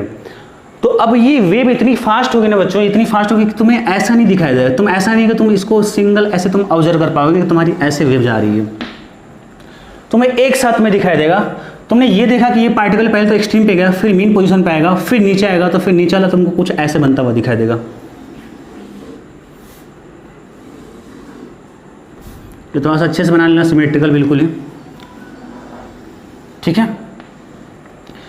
अगर ये वाला पार्टिकल देखें बच्चों, ये वाला पार्टिकल जो x को 0 वाला, ये क्या है, +2a क्या गया, मैक्सिमम गया, एक्सट्रीम पे गया, फिर मीन पोजीशन पे आया, फिर आपका -2a गया, फिर एक्सट्रीम पे आ गया। ये वाला पार्टिकल ऑलवेज फिक्स है, ये वाला पार्टिकल ऑलवेज फिक्स है। तो ये क्या होगा बच्चों, इसे बोलते हैं नोड, इसे बोलते हैं नोड। और जो आपका मैक्सिमम एम्पलीट्यूड दे रहा है, जैसे ये वाला मैक्सिमम एम्पलीट्यूड है, ये वाला पार्टिकल यहाँ वाला जो होगा वो भी क्या देगा, आपका मैक्सिमम एम्पलीट्यूड देगा। तो इसे बोलेंगे हम लोग क्या बोलेंगे, एंटी नोड बोलेंगे। और ये वाला भी क्या होगा, एंटी नोड होगा। ठीक है, ये वाला भी क्या होगा, एंटी नोड होगा। ये वाला भी क्या होगा, एंटी नोड होगा। देख लो, कहीं बीच में अगर कोई पार्टिकल ले रहे हो तो उसका क्या है, उसका कभी भी मैक्सिमम एम्पलीट्यूड नहीं हो सकता है। इस वाले लूप में अगर तुम देखो, इस वाले लूप में देखो, तो यही वाला पार्टिकल क्या करेगा, आपका मैक्सिमम एम्पलीट्यूड देगा। तो ये एंटी नोड हो गया और ये नोड हो गया। लूप बोलते हैं बच्चों हम लोग, क्या बोलते हैं, इस वाले को लूप बोलते हैं। क्या बोलते हैं, लूप बोलेंगे। लूप क्या होता है, region between two nearest node. कोई भी तुम दो नियरेस्ट नोड ले लो, उसके बीच की जो डिस्टेंस होगी उससे हम लोग क्या बोलेंगे, लूप बोलेंगे। तो ये मेरा क्या है बच्चों, लूप हो गया। अच्छा, तुमने एक चीज ऑब्जर्व किया होगा कि ये जब मेरा पार्टिकल, ये वाला मेरा पार्टिकल जब ऊपर जा रहा था, तो ये वाला पार्टिकल मेरा नीचे जा रहा था। एक तो ये फिगर बना लेना, यानी कि ये सारे पार्टिकल तुम्हारे क्या जाएंगे, ऊपर जाएंगे, तो वाला पार्टिकल क्या जाएगा, नीचे जाएगा, एक साथ तुम्हारे नीचे जाएंगे। तो मैं ये बोल सकता हूं कि अगर ये ऊपर जा रहा है, ये तुम्हारा नीचे जा रहा है, तो जस्ट ये इसका अपोजिट बिहेवियर कर रहा है। तो हम लोग बोल सकते हैं कि all particle lies in same loop oscillate in same phase. अगर इस वाले लूप की बात करो तो सेम फेज में है, क्योंकि ये एक साथ ऊपर जाएंगे और ये एक साथ नीचे आएगा, तो ये सेम लूप में है। लेकिन ये एक दूसरे के क्या है, अपोजिट फेज में होंगे, क्योंकि एक ऊपर जा रहा है, एक नीचे जाएगा, तो उसे बोलेंगे अपोजिट फेज। तो all particle are in same loop oscillate in same phase and particle of next loop, माने इसके बाद ये वाला जो लूप होगा, oscillate in opposite phase with respect to previous loop. तो ये बच्चों बातें हो गई स्टैंडिंग डायग्राम पे। इसीलिए बोलते हैं स्टैंडिंग वेव, क्योंकि ये वेव आपकी मूव नहीं कर रही। ऐसा नहीं है कि ये वेव आपकी जनरेट होगी और आपकी ऐसे चलना स्टार्ट करेगी आगे की तरफ, नहीं। ये वेव दोनों तरफ फिक्स हो रखे हैं कि ये इसी दोनों पॉइंट के बीच में क्या होगी, ऊपर नीचे ऐसे होती रहेंगे। एक साथ आप यहां से क्या होगी, एक साथ ऊपर जाएंगे और एक साथ ही नीचे आएंगे। तो इसलिए क्या कहते हैं कि दोनों सेम फेज में है। जो एक ही लूप की जितने भी पार्टिकल होंगे सेम फेज में होंगे, लेकिन एक लूप के पार्टिकल को जब दूसरे लूप के पार्टिकल से कंपेयर करोगे तो अपोजिट फेज में बोलेंगे। क्यों बोलेंगे कि एक ऊपर जाएगा तो एक नीचे जाएगा। तो ये बच्चों कहानी रही आपकी स्टैंडिंग वेव की। तो हमने देखा कि कैसे अपन ने स्टैंडिंग वेव जनरेट किया। अब आगे अपन नेक्स्ट टॉपिक, तो लोगों ने पढ़ा स्टैंडिंग वेव होता है क्या, और मैं तुम लोग को सिखाया कि स्टैंडिंग वेव कैसे जनरेट करते हैं। तुमने देख लिया स्टैंडिंग वेव कैसे जनरेट करते हैं। क्या बताया था कि अगर तुम्हारी क्या है, ये स्ट्रिंग है, अगर तुम यहाँ पार्टिकल कंसीडर कर लो, x को 0 वाला पार्टिकल यहाँ x को λ/4 वाला है, और यहाँ पे क्या है x को λ/2 वाला है, और यहाँ पे क्या है x को 3 λ/4 है, और यहाँ पे क्या है x को λ है। ये कितने पार्टिकल्स है, 5 पार्टिकल्स है। मैंने बताया था कि t को 0 पे देख लो, t को 0 पे क्या है, सारे पार्टिकल्स यहाँ पे, ठीक है। t को 0 पे सारे पार्टिकल्स यहाँ पे, जब t को t/4 हो रहा था, तो ये जो पार्टिकल ये वाला, अगर मैं यहाँ से ऐसे ड्रॉ करूं समथिंग इट्स लाइक, हाँ, तो जो ये वाला पार्टिकल आपका, ये वाला पार्टिकल है जो x को 0 पे क्या, ये अपने x भी पहुंच जा रहा है। ये तो तुम्हारा क्या है, ये तुम्हारा क्या है, आपका नोड है। नोड का मतलब क्या हुआ कि जिसका एम्पलीट्यूड क्या 0 हो, परमानेंट क्या रेस्ट मतलब आपका ये यहाँ पे रहेगा। पर इसका क्या होता है, ये जो x को λ/2 वाला है, इसका जो भी मोशन होगा SHM होगा, उसका जो पुश होगा, ये ऊपर जाएगा 2 पे 3 सॉरी, ये उतना ही नीचे आ जाएगा, और 3 λ/4 तो फिर क्या आपका, वो क्या आपका नोड है, और ये फिर से क्या हो जाएगा x = λ+2 है, ये +2 चला जाएगा, है ना, क्योंकि इसका +2 है। तो अगर तुम यहाँ तुम मिलाते हो ऐसे आप, तो आपको कुछ ऐसे इन सारे पॉइंट मिलाते हो तो आपको ऐसे में मिलेगी। फिर अगले टाइम पे t = t/2 पे क्या हो रहा था, इस बिल्कुल सारे पार्टिकल्स क्या तुम्हारा फिर अपने मीन पोजीशन पा रहे थे। यहाँ पे ये अपनी मीन पोजीशन था, ये पहले क्या था, मीन पोजीशन था, ये अपने एक्सट्रीम पे गया, एक्सट्रीम से फिर क्या है, मीन पोजीशन पे आया। ये ऑलवेज आपका क्या रहेगा, वही रहेगा। ये आपका क्या रहेगा, नीचे था, नीचे से क्या हुआ, पहले यहाँ पे था, फिर आपका नीचे आया एक्सट्रीम पोजीशन, -2 नीचे आया, -2 से फिर मीन पोजीशन पे आ गया, फिर ये आपका यहाँ पे, ये तो अगर परमानेंट लिस्ट रहेगा, और ये क्या एक्सट्रीम पे फिर से यहाँ पर रहेगा। जो t को t/2 बताना चाह रहा था, मैं बताया था कि सारे पार्टिकल्स क्या रहेंगे, अपने स्ट्रिंग पे रहेंगे। अब मेरा सवाल ये है, मैं तुमको यही इसी पॉइंट को सिखाना चाह रहा था कि क्या ये सारे पार्टिकल्स यहाँ पे क्या स्ट्रिंग आपकी रेस्ट में किसी पार्टिकल सबकी वेलोसिटी 0 है? नहीं, बिल्कुल गलत है, ऐसा नहीं होगा बच्चों। आपको ये चीज तो पता है कि ये जो है आपकी क्या है, नोड है, ये भी क्या नोड है, ठीक है, ये भी क्या नोड है, पर ये क्या है, एंटी नोड है। ये क्या एंटी नोड है क्योंकि ये मैक्सिमम डिस्प्लेसमेंट हो रहा है, और ये भी क्या बनेगा पॉइंट एंटी नोड बनेगा, ये भी क्या बनेगा एंटी नोड बनेगा। अगर हम लोग देखें तो पहला में क्या बना एंटी नोड, उसके बाद क्या है नोड है, फिर एंटी नोड, फिर नोड है, फिर एंटी नोड है, ये मेरा। यहां पे मेरी बात को ध्यान सुनना कि जब ये वाली कंडीशन थी, जब स्ट्रिंग आपकी क्या हो जाएगी, सीधी हो जाएगी, एक ऐसा टाइम होगा जब स्ट्रिंग की शेप पहले सीधी थी, फिर स्ट्रिंग की शेप ऐसे होगी, फिर से क्या होगी सीधी हो जाएगी, फिर अगले स्टेप में क्या होगी, फिर से आपकी स्ट्रिंग की शेप ऐसे हो जाएगी। और ये इतना फास्ट होगा, ये इतना फास्ट होगा कि हमें लगेगा कि पूरे हर टाइम स्ट्रिंग की शेप क्या है, कुछ ऐसी है, पर ये हमेशा नहीं है, ये आपको इतना फास्ट दिखाई दे रहा है। लेकिन अगर स्लोली स्टडी करो, बिल्कुल स्लो मोशन अपन कर लो, तो पिक्चर को जैसे होता है ना, वीडियो को बिल्कुल स्लो मोशन कर लेते हैं, तो तुमको ऐसे दिखाई देगा, पहले स्ट्रिंग सीधी है, फिर स्ट्रिंग का शेप, ये स्ट्रिंग का शेप है, स्ट्रिंग का शेप ऐसे हो जाएगा, फिर स्ट्रिंग यहाँ पे सीधी हो जाएगी, फिर यहाँ पे स्ट्रिंग का शेप ऐसा हो जाएगा। अब मेरी बात को ध्यान सुनना तुम लोग, क्या ध्यान सुनोगे कि ये जो स्ट्रिंग मेरी जब सीधी होगी, इस वाले पॉइंट पे क्या सबकी वेलोसिटी जीरो है, सीधे देखो तो क्या जीरो नहीं, बिल्कुल नहीं, यहाँ पे वेलोसिटी है। अब ध्यान से देखो बच्चों, बिल्कुल ध्यान से तुम देखना यहाँ पे कि यहाँ पे अब इसके बाद ये क्या होगा, इसके बाद जो है ये तो ऐसे हो गए, तो अब इसके बाद तुम्हारा ये वाला पार्टिकल ऐसे होने की जाने की कोशिश करेगा ना। अब तुम्हारी शेप तो अगले टाइम क्या बनेगी, इस तरह बनेगी ना, t = 3/2 पे, तो ये होगा, ये सारा चीज तो मैंने बनाया है, t = 3/4 पे क्या होगा तुम्हारा, ऐसे होगा, ऐसे होगा। तो यानी कि अब मेरे पार्टिकल इधर जाने की कोशिश करेंगे, ये वाला। तो फर्स्ट एंटी नोड से नोड, ये वाला अगर हम रीजन देखें, इस वाले रीजन में क्या होगा, क्या पहले पार्टिकल इधर यहाँ पे थे आपके, ये पार्टिकल यहाँ से इधर चलना चालू किए, फिर एक साथ कहां पहुंचेंगे, इस वाले पे पॉइंट पहुंच जाएंगे, इस वाले पॉइंट से फिर क्या करेंगे, ये नीचे जाने की कोशिश करेंगे यहाँ पे। तो अगर ये अभी जो सीधा है, ये जो सीधा है, तो अगले टाइम पे, नेक्स्ट टाइम तुम्हारा ये वाला शेप लेगा, ये वाला शेप तभी लेगा जब ये वाला पार्टिकल एंटी नोड और नोड के बीच वाले जो यहाँ वाले पार्टिकल हैं, वो क्या हो जाए, नीचे जाने की कोशिश करे, और ये वाले पार्टिकल क्या करेंगे, अगर तुम्हारा अभी क्या ऐसे है, ये कब ऐसे बनेगा, जब ये सारे पार्टिकल्स इधर जाने की कोशिश करें, सारे पार्टिकल इधर जाने की कोशिश करें, तो इस नोड और एंटी नोड के बीच में ये वाले पार्टिकल क्या करेंगे, ऊपर जाने की कोशिश करेंगे, ठीक है। फिर इस एंटी नोड, एक सेकंड, ये आपका पूरा ऐसे बनेगा यहां से, ठीक है। तो ये सारे नोड से पूरे नोड के बीच में ये सारे पार्टिकल, अभी तो आपकी स्ट्रिंग ऐसी है, अब नेक्स्ट टाइम में आपकी ऐसी बनेगी, तो सारे पार्टिकल ऊपर जाने की कोशिश करेंगे। तो नोड और एंटी नोड के बीच में ऐसे कर लो, एंटी नोड को मिटा दो, यहाँ पे भी ये नोड, ये दोनों नोड के बीच में क्या करेंगे, ऊपर जाने की कोशिश करेंगे, और यहाँ फिर से नोड और एंटी नोड के बीच में क्या करेंगे, इस वाले रीजन में क्या करेंगे, देखो आपका ये ऐसे बनेगा।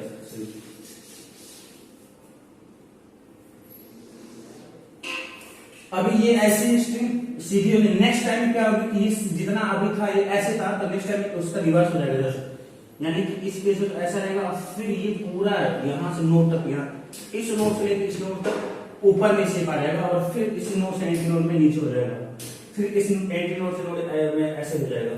अब जरा तुम ही बताओ कि ये मेरा अभी तो इस टाइम पे t = 3/2 पे मेरा है स्ट्रिंग इस शेप में, इस वाले प्रोसेस को बस स्टडी करो एंटी नोड से नोड में, तो ये तुम्हारा वाला क्या हो जाएगा। अगर इस टाइम में अगले नेक्स्ट टाइम में क्या होगी, आपकी स्ट्रिंग इस शेप में होगी, स्ट्रिंग में शेप तभी होगी जब सारे पार्टिकल्स क्या होते हैं, नीचे की तरफ आने की कोशिश करें। वहां पे दिखा दिया एंटी नोड से नोड के बीच में सारे पार्टिकल नीचे जाते हैं।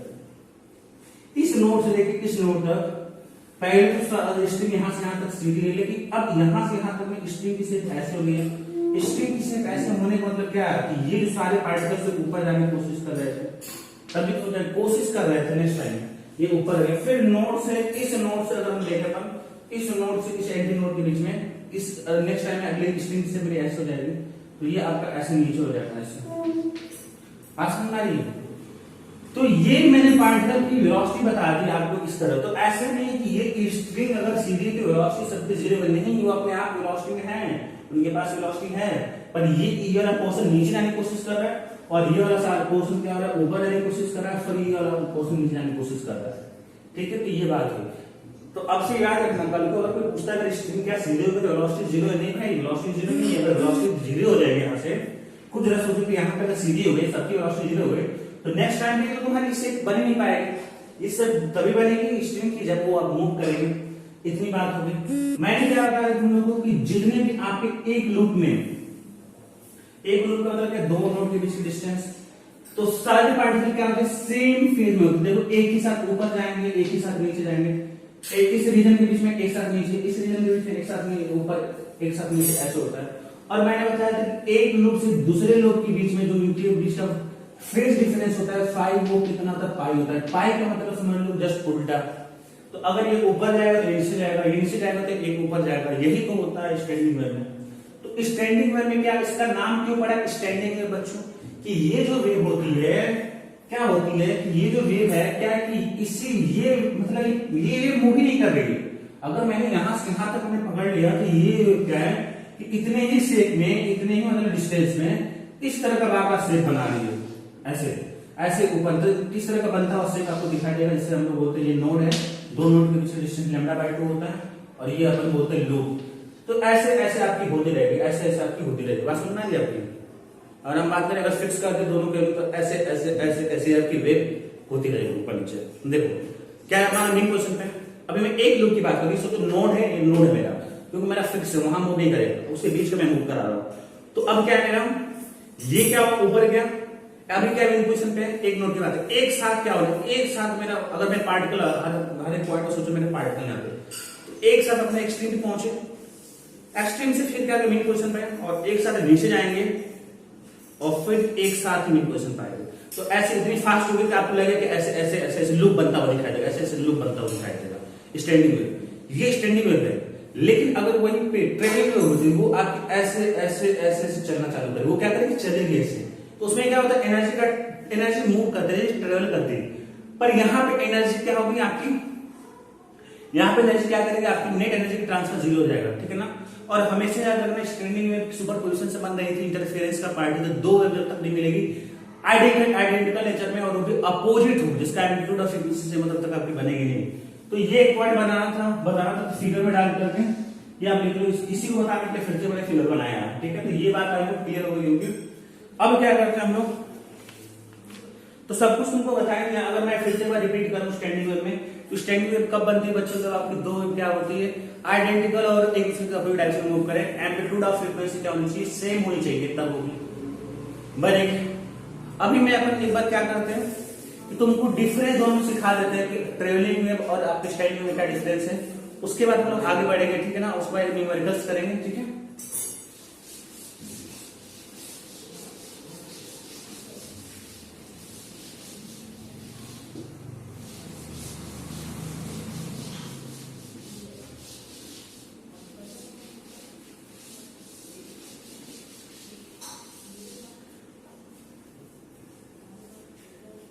जो तुमने सीखा है, ऐसा नहीं किताबी भाषा पर देखते हैं, जो तुमको पता है ना वही लिखो बस। तुमने पहले क्या पढ़ा था, ट्रेवलिंग में पढ़ा था,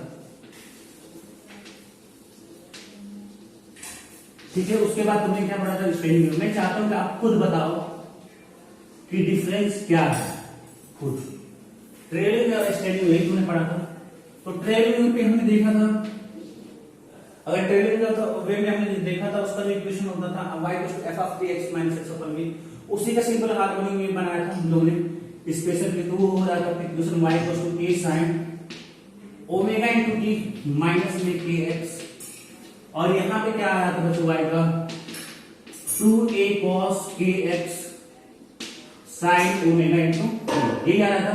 तो अगर अपन देख रहे थे कि अगर इसे हम लोग ऐसे माने as मान लिया, इसका मतलब एम्पलीट्यूड ऑफ स्टैंडिंग वेव, तो y as sin omega into t आ रहा था। और यहां से स्टैंडिंग जो भी आपका एम्पलीट्यूड स्टैंडिंग वेव, तो मेरा क्या आ गया 2a cos kx, 2a cos kx। तो यहां पे अपन देखें तो ये जो पूरा as है वो क्या बेसिकली फंक्शन है किसका, x का, यानी कि x पे डिपेंड कर रहा है।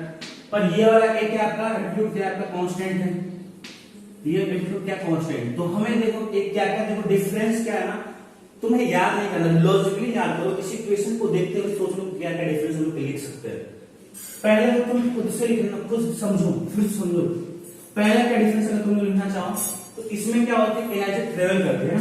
ये क्या है कि अगर मान लो स्ट्रिंग है तो स्ट्रिंग पे ऐसे वेव बढ़ी और आगे बढ़ती जाएगी, एनर्जी ट्रेवल करती है इसमें। इसमें क्या होगी, एनर्जी क्या होगी, ट्रेवल करेगी। यहाँ पे क्या करें, एनर्जी क्या ट्रेवल करेगी और एनर्जी का ट्रांसफर होगा, एनर्जी का ट्रांसफर होगा यहाँ पे। पर यहाँ पे एनर्जी का ट्रांसफर होता है कि नहीं, तुमको सिखाया था, जो जो तुमने सीखा सबको एक साथ ला लो। यहाँ पे एनर्जी ट्रांसफर होता है नहीं, क्योंकि यहाँ से एक वेव बनी और जस्ट इसके अपोजिट ऐसे वेव बन जाते हैं, तो जितना एनर्जी ट्रांसफर इधर हो रहा है उसका जस्ट अपोजिट क्या हो रहा है, इधर हो जाता है एनर्जी का ट्रांसफर। तो डेल्टा यहाँ पे क्या हो गया, जीरो हो गया। पर यहाँ पे डेल्टा की आपका जीरो का नहीं होगा, ठीक है ना। ये चीज पहला तो हमने ये सीख लिया कि वहां स्टैंडिंग में क्या होती है, स्टैंडिंग में क्यों बोलते हैं, क्योंकि स्टेशनरी मूव नहीं करते, तो वहां पे एनर्जी का ट्रांसफर क्या होगा, आपका जीरो होगा, ठीक है। यहाँ पे एनर्जी का ट्रांसफर क्या आपका जीरो है क्या, यहाँ पे एनर्जी का ट्रांसफर होगा। ये एनर्जी, ये जो आपकी ट्रेवलिंग वेव, जैसे कि नाम है ट्रेवलिंग वेव, जो ट्रेवल करे, तो ये आपकी ट्रेवल कर रही है आपकी, ठीक है। एक पॉइंट ये हो गया था। दूसरा पॉइंट हमने क्या देखा था कि यहाँ पे ओमेगा इंटू टी माइनस के दोनों एक साथ आएंगे, omega and T, omega T and के कम टुगेदर, और यहाँ पे ओमेगा, यहाँ पे हम क्या लिखेंगे हम लोग, omega and T, omega T and K separate to each other. इस वाले में क्या होगा, omega and T and K X separate to each other.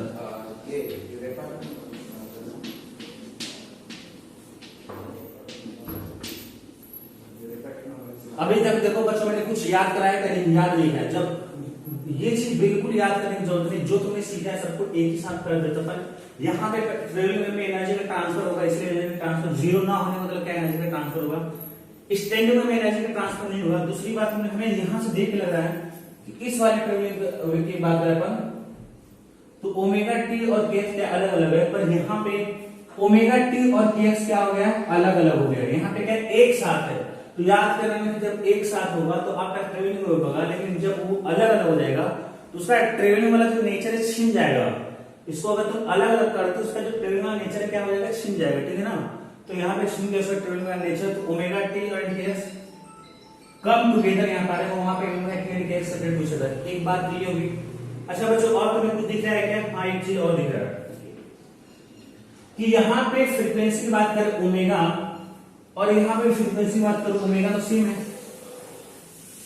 Frequency क्या होती है आपकी, सेम होती है। तुम देखो फ्रीक्वेंसी क्या होती है आपकी, सेम होती है। आपकी ट्रेवलिंग वेव हो चाहे स्टैंडिंग वेव हो, पार्टिकल की बात कर रहे हैं, किसी पार्टिकल की।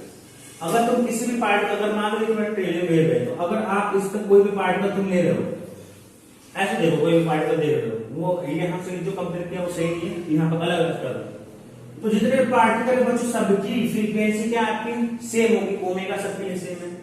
मतलब एक सेकंड में जितना ऊपर नीचे एक पार्टिकल जाएगा वो उतना ही जाएगा सर। जितना एम्पलीट्यूड सबका है, जितना एम्पलीट्यूड क्या है, कांस्टेंट है, यानी कि हर एक पार्टिकल का जो एम्पलीट्यूड है सेम होगा। तो मैं ये कह सकता हूं कि ट्रिलियन में कि amplitude and omega is same for each and every particle.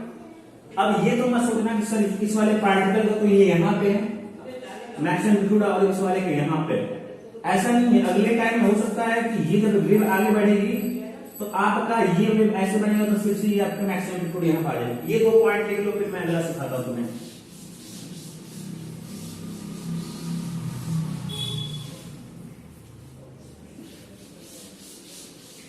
ये दो पॉइंट जो है लिख लो। अगला तुम लिखो, अगला तुमको सिखाते। मान लो कि तुम्हारी क्या है, ट्रेवलिंग वेव है, तो ये ट्रेवलिंग वेव है। तो अगर तुम कोई भी पार्टिकल कंसीडर कर रहे हो बच्चों, तो हर एक पार्टिकल, कोई पार्टिकल का फ्रीक्वेंसी क्या रहेगी, वो सेम रहेगी। फ्रीक्वेंसी सेम मतलब क्या, ओमेगा से फ्रीक्वेंसी क्या रहेगी, पार्टिकल सेम रहेगी। मतलब एक सेकंड में जितना ऊपर नीचे होगा उतना ही दूसरा होगा, ठीक है। इतनी बात होने के बाद अब क्या करते हैं, मेरी बात रखना सुनना। फ्रीक्वेंसी तुमको सिखाते हैं, एम्पलीट्यूड की बात करते हैं बच्चों। यहाँ पे हर एक पार्टिकल का एम्पलीट्यूड सेम होगा।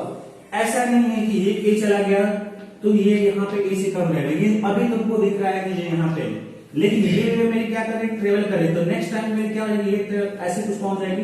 तो अब देखो कि अभी यहाँ पे थी मैंने एम्पलीट्यूड, जब नेक्स्ट वेव आपके आगे बढ़ेगी तो ये जो वेव है आपकी, इसका एम्पलीट्यूड ये वाला पार्टिकल यहाँ पर दिखाई देगा। देख लो एम्पलीट्यूड फिर आपका उतना ही हो गया जितना इसका है।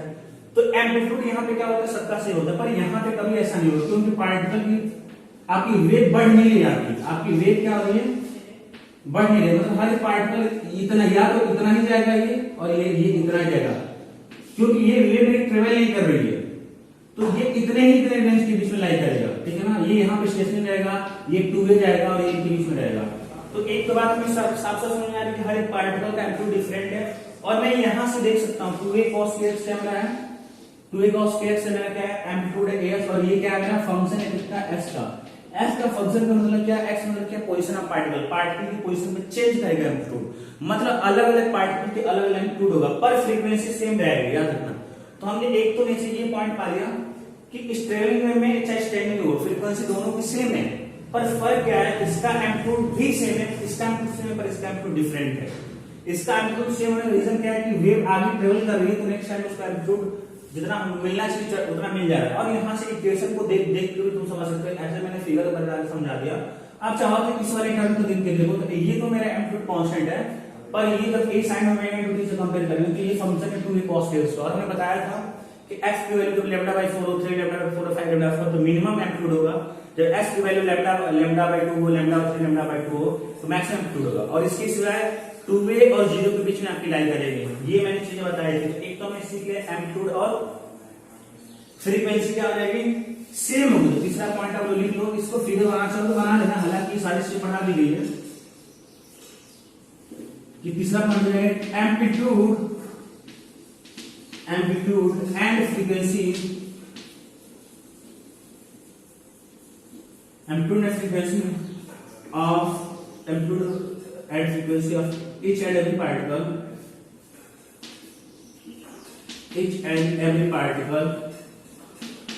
is same। यहां पे क्या, amplitude and frequency of amplitude and frequency of each and every particle is same, ठीक है। पर यहां पे क्या होगी, आप तो लिख लेना frequency is same, frequency of all particle is same, but amplitude is different,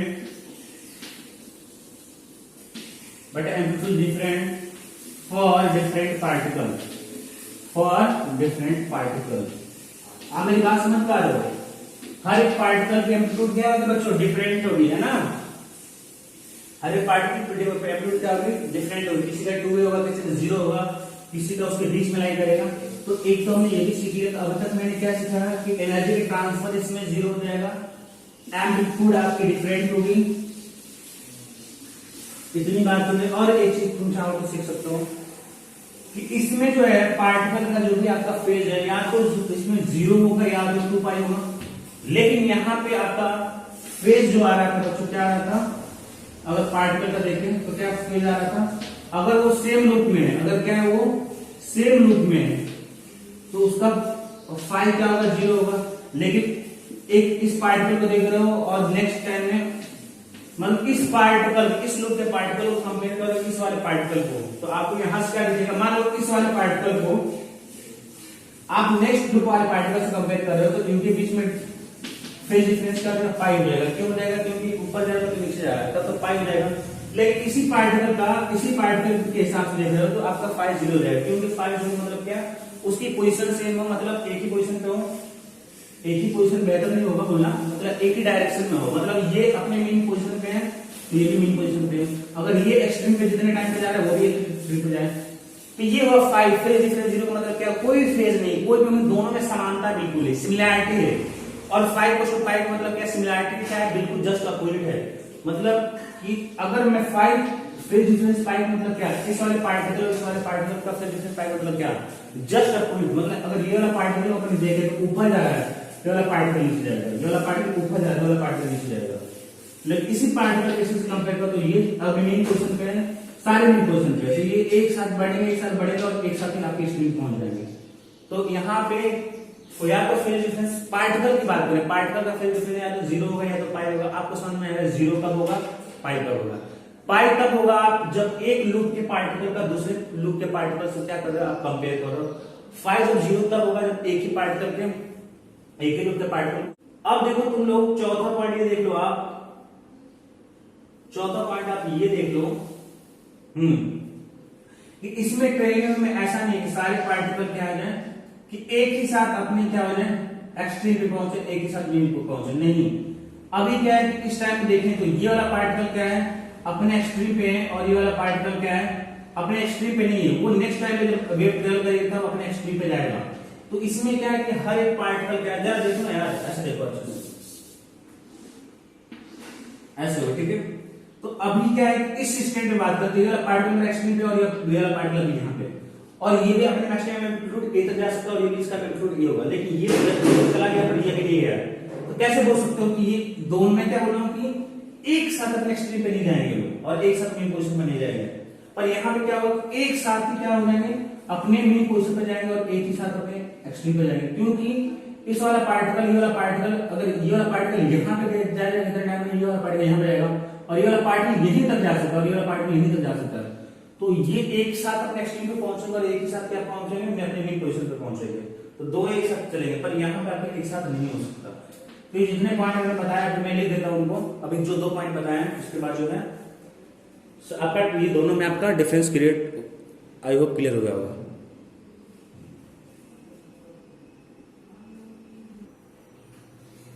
हाँ बच्चों जो मैंने बताया तो वो अभी लिख दिया मैंने बताया था जस्ट अभी कि स्टैंडर्ड में क्या होगा कि फेज डिफरेंस अब मैंने क्या लिखा है any standard phase difference between any two particles can be इधर 0 और 5, इधर 0 और 5। यहां पे देखो ध्यान से, या तो 0 होगा या तो पाई होगा, अगर सेम लूप में है तो 0 होगा, अगर सेम लूप का दूसरे लूप से कंपेयर करो तो पाई होगा। यहां पे at any stage phase difference between any two particle can have any value between 0 and 2 pi, range दे रखा है 0 और 2 पाई के बीच में कुछ भी हो सकता है बच्चों। अच्छा इससे पहले मैं शायद मैं बार 0 या 2 पाई बोल रहा था, सॉरी फॉर दैट, वो वहां पे 0 और 2 पाई या नहीं होगा, ऐसा नहीं कि इधर 0 इधर 2 पाई नहीं, एनी वैल्यू बिटवीन 0 एंड 2 पाई कुछ भी हो सकता है, 0 हो जाए, पाई बाय 2 पाई हो जाए, आपका पाई बाय 2 हो जाए, पाई बाय 4 हो जाए, तो ये बात है कुछ भी हो सकता है। इसका फेज डिफरेंस यहाँ पे दो ही कंडीशन है, तो 0 में आप पाई होगा, यहाँ पे बिटवीन 0 और 2 पाई दो के बीच में होगा। यहाँ पे जो मैंने बताया था कि स्टैंडिंग में जो पार्टिकल है एक साथ एक्सट्रीम पे जाएंगे, एक साथ आपके क्या जाएंगे मीन पोजीशन के पास हो रहे, एक साथ मीन पोजीशन के पास करेंगे, एक ही साथ मीन पोजीशन क्रॉस करेंगे, या बोलो एक्सट्रीम पे एक साथ पहुंचेंगे और एक्सट्रीम मीन पोजीशन पे एक साथ पहुंचेंगे। पर ट्रेवलिंग में तो ऐसा ही नहीं कि एक साथ आपका हर कोई अपना एम्पलीट्यूड अचीव कर ले, है ना। तो यहाँ पे क्या है कि मैंने लिखा है यहाँ पे 5वें पॉइंट में स्टैंडिंग में कि in this way all the particle are medium pass through their mean position simultaneously. मैंने अभी मीन पोजीशन कंसीडर किया, एक्सट्रीम नहीं किया, तो पर आप समझ गए हो तो फिर कोई दिक्कत वाली बात नहीं। 5वें पॉइंट आते हैं in this way all the particle are medium does not pass through their mean position simultaneously. एक साथ अपने मीन पोजीशन को अचीव नहीं करेंगे ना तो अपने एक्सट्रीम पोजीशन को अचीव करेंगे, इतनी बात याद रखना। कोई कहां पे भी होगा तो कोई कहां पे भी होगा, ठीक है ना। मान लो कि अगर ये पहले ऐसे बनी है, सब कुछ को कैसे बताऊं, ऐसे मान लो बनी है, तो अगर मान लो कि ये पार्टिकल अपने एम्पलीट्यूड मैक्सिमम एम्पलीट्यूड पहुंच चुका है, पर ये अभी नहीं है, अभी ये आगे जब ये बढ़ेंगे तब अपने मैक्सिमम एम्पलीट्यूड पे जाएगा। ये अपने मेन पोजीशन मतलब अलग अलग पोजीशन पे अलग अलग टाइम पे कहीं कोई पार्टिकल यहाँ पे कोई यहाँ पे कोई यहाँ पे ऐसे ऐसे आपका रहेगा ट्रेवलिंग में, ठीक है। इतनी बात हो गई। तो ये आपका डिफरेंस बिटवीन ट्रेवलिंग और स्टैंडिंग में बड़े अपन ने बहुत डिटेल से देखा। स्टैंडिंग में पहली बात तो अगर देखें इक्वेशन से मेरे बहुत कुछ समझ में आने वाला है। y equal to a cos kx sin में एम्पलीट्यूड, तो मेरे को ये बताया था कि इसका एम्पलीट्यूड डिफरेंट होगा, फ्रीक्वेंसी सेम होगा, एनर्जी का ट्रांसफर 0 होगा। इतनी बात होगी। फिर हमने देखा फेज डिफरेंस क्या होगा, या तो 0 होगा या तो पाई होगा। अगर सेम लूप के पार्टिकल को सेम ही लूप के पार्टिकल को तुम देख रहे हो, ऑब्जर्व कर रहे हो, तो उनका तो फेज डिफरेंस 0 होना है, क्योंकि एक साथ एक्सट्रीम पे पहुंचेंगे और एक ही साथ मीन पोजीशन पहुंचेंगे। अगर नेक्स्ट उसका एक लूप का दूसरे लूप के पार्टिकल से कंपेयर करो तो पाई हो जाएगा, तो फेज डिफरेंस 0 होगा या तो पाई होगा। इसका phase difference between any value between 0 and 2 पाई, तो ये हो गया, हमने कंपेयर कर लिया। चलो एक न्यूमेरिकल सिंपल सा कोई देख लेते हैं। चलो ब्लैक बोर्ड में जो क्वेश्चन सॉल्व करो, क्या है बोले displacement of standing wave on string is given by, बोला कि स्टैंडिंग वेव का क्वेश्चन दिया है इस स्ट्रिंग पे, y का फंक्शन एक्स स्ट्रिंग, इस पे ध्यान नहीं देना है तो ऑलरेडी पता है, तो बस ये समझो कि y दे रखा है 0.4 sin 5x cos 30u, where x and y are in centimeters। उसने बता दिया कि जो x and y जो ले वो है सेंटीमीटर लेना आपको। पहले बताना find the frequency amplitude and wave speed of the component of wave. Component wave बोला है, कंपोनेंट वेव मतलब क्या कि आपको पता है कि जो स्टैंडिंग वेव होती है दो वेव से मिलकर बनी होती है, तो अलग अलग कर दो तो उसी को बोले कंपोनेंट वेव। फिर बोला कि what the velocity of particle, किसकी बात कर रहे हैं, पार्टिकल की वेलोसिटी बात कर रहे हैं, क्योंकि वेव की तो वेलोसिटी कांस्टेंट होती है ना, और वो तो अलग ही तरीके से निकालते हैं। तो किसी पार्टिकल की वेलोसिटी निकालने के लिए उसको एड्रेस बताना पड़ेगा, टाइम बताना पड़ेगा, एक्स और टी, बहुत पहले बताया था। उसने बताया कि at x equals to 0.4 centimetre, मतलब किस पार्टिकल की इसने बात की वो बता दिया, और किस टाइम पे बात की वो भी बता दिया, and at equals to 0.8 second है। चलो सॉल्व करते हैं। पहली बार ध्यान से देखो, मैंने अगर मैं बोला था तो शुरुआत तुम लोगों को लिखवाया था कि वो होता है 2a cos kx sin omega into t, ऐसा कुछ बताया था। आप अगर इससे कंपेयर करना चाहो तो कंपेयर कर सकते हो, लेकिन मैं ये बोलूंगा कि अगर बहुत इजीली क्वेश्चन को सॉल्व करना चाहते हो तो ऐसे समझ लो आप कि ये मैंने बोला था यहाँ cos इधर sin हो सकता है, sin इधर cos सकता है, या हो सकता है बस इसको कन्वर्ट कर दे, sin sin हो सकता है, cos cos हो सकता है। इतनी बार मैं तुमको ऑलरेडी बता चुका था, क्योंकि अगर तुम इसी को लिखना चाहते हो, इसी क्वेश्चन को इसको लिख सकते हो, इसी क्वेश्चन को cos 90 प्लस थीटा है ना, cos 90 माइनस थीटा करके लिख सकते हो, cos 90 minus 5x pi by 2 minus 5x करके लिख सकते हो, और इसको लिख सकते हो cos pi by 2 minus omega into t। तो ऑलरेडी कन्वर्ट कर सकते हो, लेकिन मैं क्या सिखाना चाहता हूं, ध्यान सुनो। आप यहाँ पे sin cos पे ध्यान मत दो, आपको पता है kx और ओमेगा अलग अलग है, स्टैंडिंग इक्वेशन होगा वो लिखा होगा तभी भी आपको ये देखना है कि जो x का कोएफिशिएंट होता है k होता है, और जो t का कोएफिशिएंट क्या होता है ओमेगा होता है, बस आपको ये ध्यान रखना है। और ये अगर ये 2a होता ही है, तो अगर ये जो वैल्यू है किसकी वजह 2a की वैल्यू है, किसकी वैल्यू है, तो इस इक्वेशन से तुम क्या क्या निकाल सकते हो पहले तो बता दूं मैं। तो 2a की वैल्यू कितनी है बच्चों, 0.4 होगी, ये तुमको एक मिल गया। यहां से x का कोएफिशिएंट क्या होता है, k होता है, तो मेरे को यहां से दिख जाए k कितनी मेरी 5 है, ठीक है। अब cos कितना है तेरा, आपका 30t दे रखते हैं यहां पे 30t। तो जो t का कोएफिशिएंट क्या होता है ओमेगा होता है, तो ओमेगा कितना होगा 30 होगी। ये इतनी चीजें पता है। अब चलो हम निकालते हैं। पहला क्या है एम्पलीट्यूड, एम्पलीट्यूड यहां से आ जाएगा 0.4/2 पर 0.2 सेंटीमीटर, सेंटीमीटर में होगा मीटर में लिखना, क्योंकि उसमें बता रखा है कि जो भी लेंथ वाली बात होगी उसकी क्या मीटर में होगी। तो एम्पलीट्यूड मेरा खत्म हो गया। अब आ जाते हैं किसमें, फ्रीक्वेंसी पे आ जाते हैं बच्चों। फ्रीक्वेंसी आज निकाल सकते हैं, क्या निकाल सकते हैं, कैसे निकालेंगे, हमें पता है ओमेगा इक्वल टू क्या होता है 2πf होता है। तो यहां से f की वैल्यू क्या देंगे बच्चों, ओमेगा अपॉन का जो 2π हो जाएगी, और ओमेगा की वैल्यू कितनी है 30 अपॉन 2π हो जाएगा, यहां से 50 अपॉन पाई हो जाएगा, आगे सॉल्व किया जा सकता है। तो ओमेगा हो जाएगा 50 अपॉन पाई हो जाएगा, यहां से इतनी बात क्लियर हो गई। तो हमें फ्रीक्वेंसी भी निकालनी, f की बात कर ली मैंने, यहां से f निकाली फ्रीक्वेंसी। अगर एंगुलर फ्रीक्वेंसी से बोलते हैं, अगर एंगुलर फ्रीक्वेंसी बोलता तो ओमेगा होता है, अगर फ्रीक्वेंसी बोलोगे तो ये निकाले हम लोग, याद रखना है ओमेगा एंगुलर फ्रीक्वेंसी तो यहां फ्रीक्वेंसी होती है। सर्कुलर मोशन में से एंगुलर वेलोसिटी बोलते हैं, याद रखना। वेव स्पीड की बात करें तो बच्चों, तो वेव स्पीड कैसे निकालें, ध्यान से देखो। तो यहां से कई तरीका निकालेंगे, या तो यहां से लैम्डा निकालो, या तो k के फॉर्म में वेव स्पीड का मैंने फॉर्मूला बताया था। k का मैं बता k क्या होता है, ओमेगा अपॉन v होता है। ये v क्या होता है, वेलोसिटी ऑफ वेव होता था, ऐसे vw लिख लो। तो वेलोसिटी ऑफ वेव यहां से क्या तुम्हें मिल जाएगा कि ओमेगा अपॉन v हो जाएगा। ओमेगा की वैल्यू को पता है 30 है, और t की वैल्यू कितना पता है 5 है, यहां से आ गया 6 मीटर पर सेकंड होगा या सेंटीमीटर पर सेकंड होगा। तो ये हो जाएगा आपका 6 सेंटीमीटर पर सेकंड होगा बच्चों, ठीक है ना, 6 सेंटीमीटर पर सेकंड होगा। ओके, तो k की वैल्यू मेरी कितनी थी 5 थी, एक सेकंड की वैल्यू क्या निकालना है, अच्छा 0.5 कर रखा है यहाँ पे, अच्छा भाई 0.5 ही कर लो, क्वेश्चन में 0.5 कर लो बच्चों ने 0.5 क्वेश्चन दे रखा है। तो 0. हालांकि आंसर सही है, मान लो कि डेटा इधर उधर हो जाएगा तो फिर डेटा बहुत सही तरीके ऐसे नहीं कोई भी क्वेश्चन फ्रेम कर देता, बहुत सोच किया जाता है। तो 0.5 हो जाएगा, ये भी 0.5 होगा। यहाँ पे ठीक वैल्यू क्या होगी 0.5 होगी। 0.5 मतलब क्या, अगर 30 में 0.5 से डिवाइड करोगे तो ये हो जाएगा 60 मीटर पर सेकंड होगा, जो सेंटीमीटर पर सेकंड होगा। तो ये हमारा पहला क्वेश्चन खत्म हो गया, frequency to wave speed component. अब आए तो वेलोसिटी ऑफ पार्टिकल की बात कर लेते हैं। कभी भी बच्चों वेलोसिटी ऑफ पार्टिकल की बात करेगा, याद रखना पूरे वेव में, और एक्सीलरेशन का पार्टिकल, तो आप उसे डिफरेंशिएट करने वाला कॉन्सेप्ट लगा देना। तुम्हें पता है कि अगर डिस्प्लेसमेंट दे रहा हो तो अगर तुम उसको डिफरेंशिएट करोगे तो तुमको वेलोसिटी मिल जाएगी, मिल जाएगी। तो वेलोसिटी के इक्वेशन तुम्हें मिल जाएगा, इसको डिफरेंशिएट करना चालू करो। किसके रिस्पेक्ट में, डिस्प्लेसमेंट ऑफ पार्टिकल, ठीक है। डिस्प्लेसमेंट को जब डिफरेंशिएट करेंगे टाइम रिस्पेक्ट में वेलोसिटी मिल जाएगा, और वेलोसिटी ऑफ पार्टिकल मिल जाएगा क्या मेरा dy/dt। तो टाइम के रिस्पेक्ट में अच्छा पार्शियल डिफरेंशिएशन करना दिया है ना यहाँ पे, क्योंकि यहाँ पे दो वेरिएबल है आपका x और t।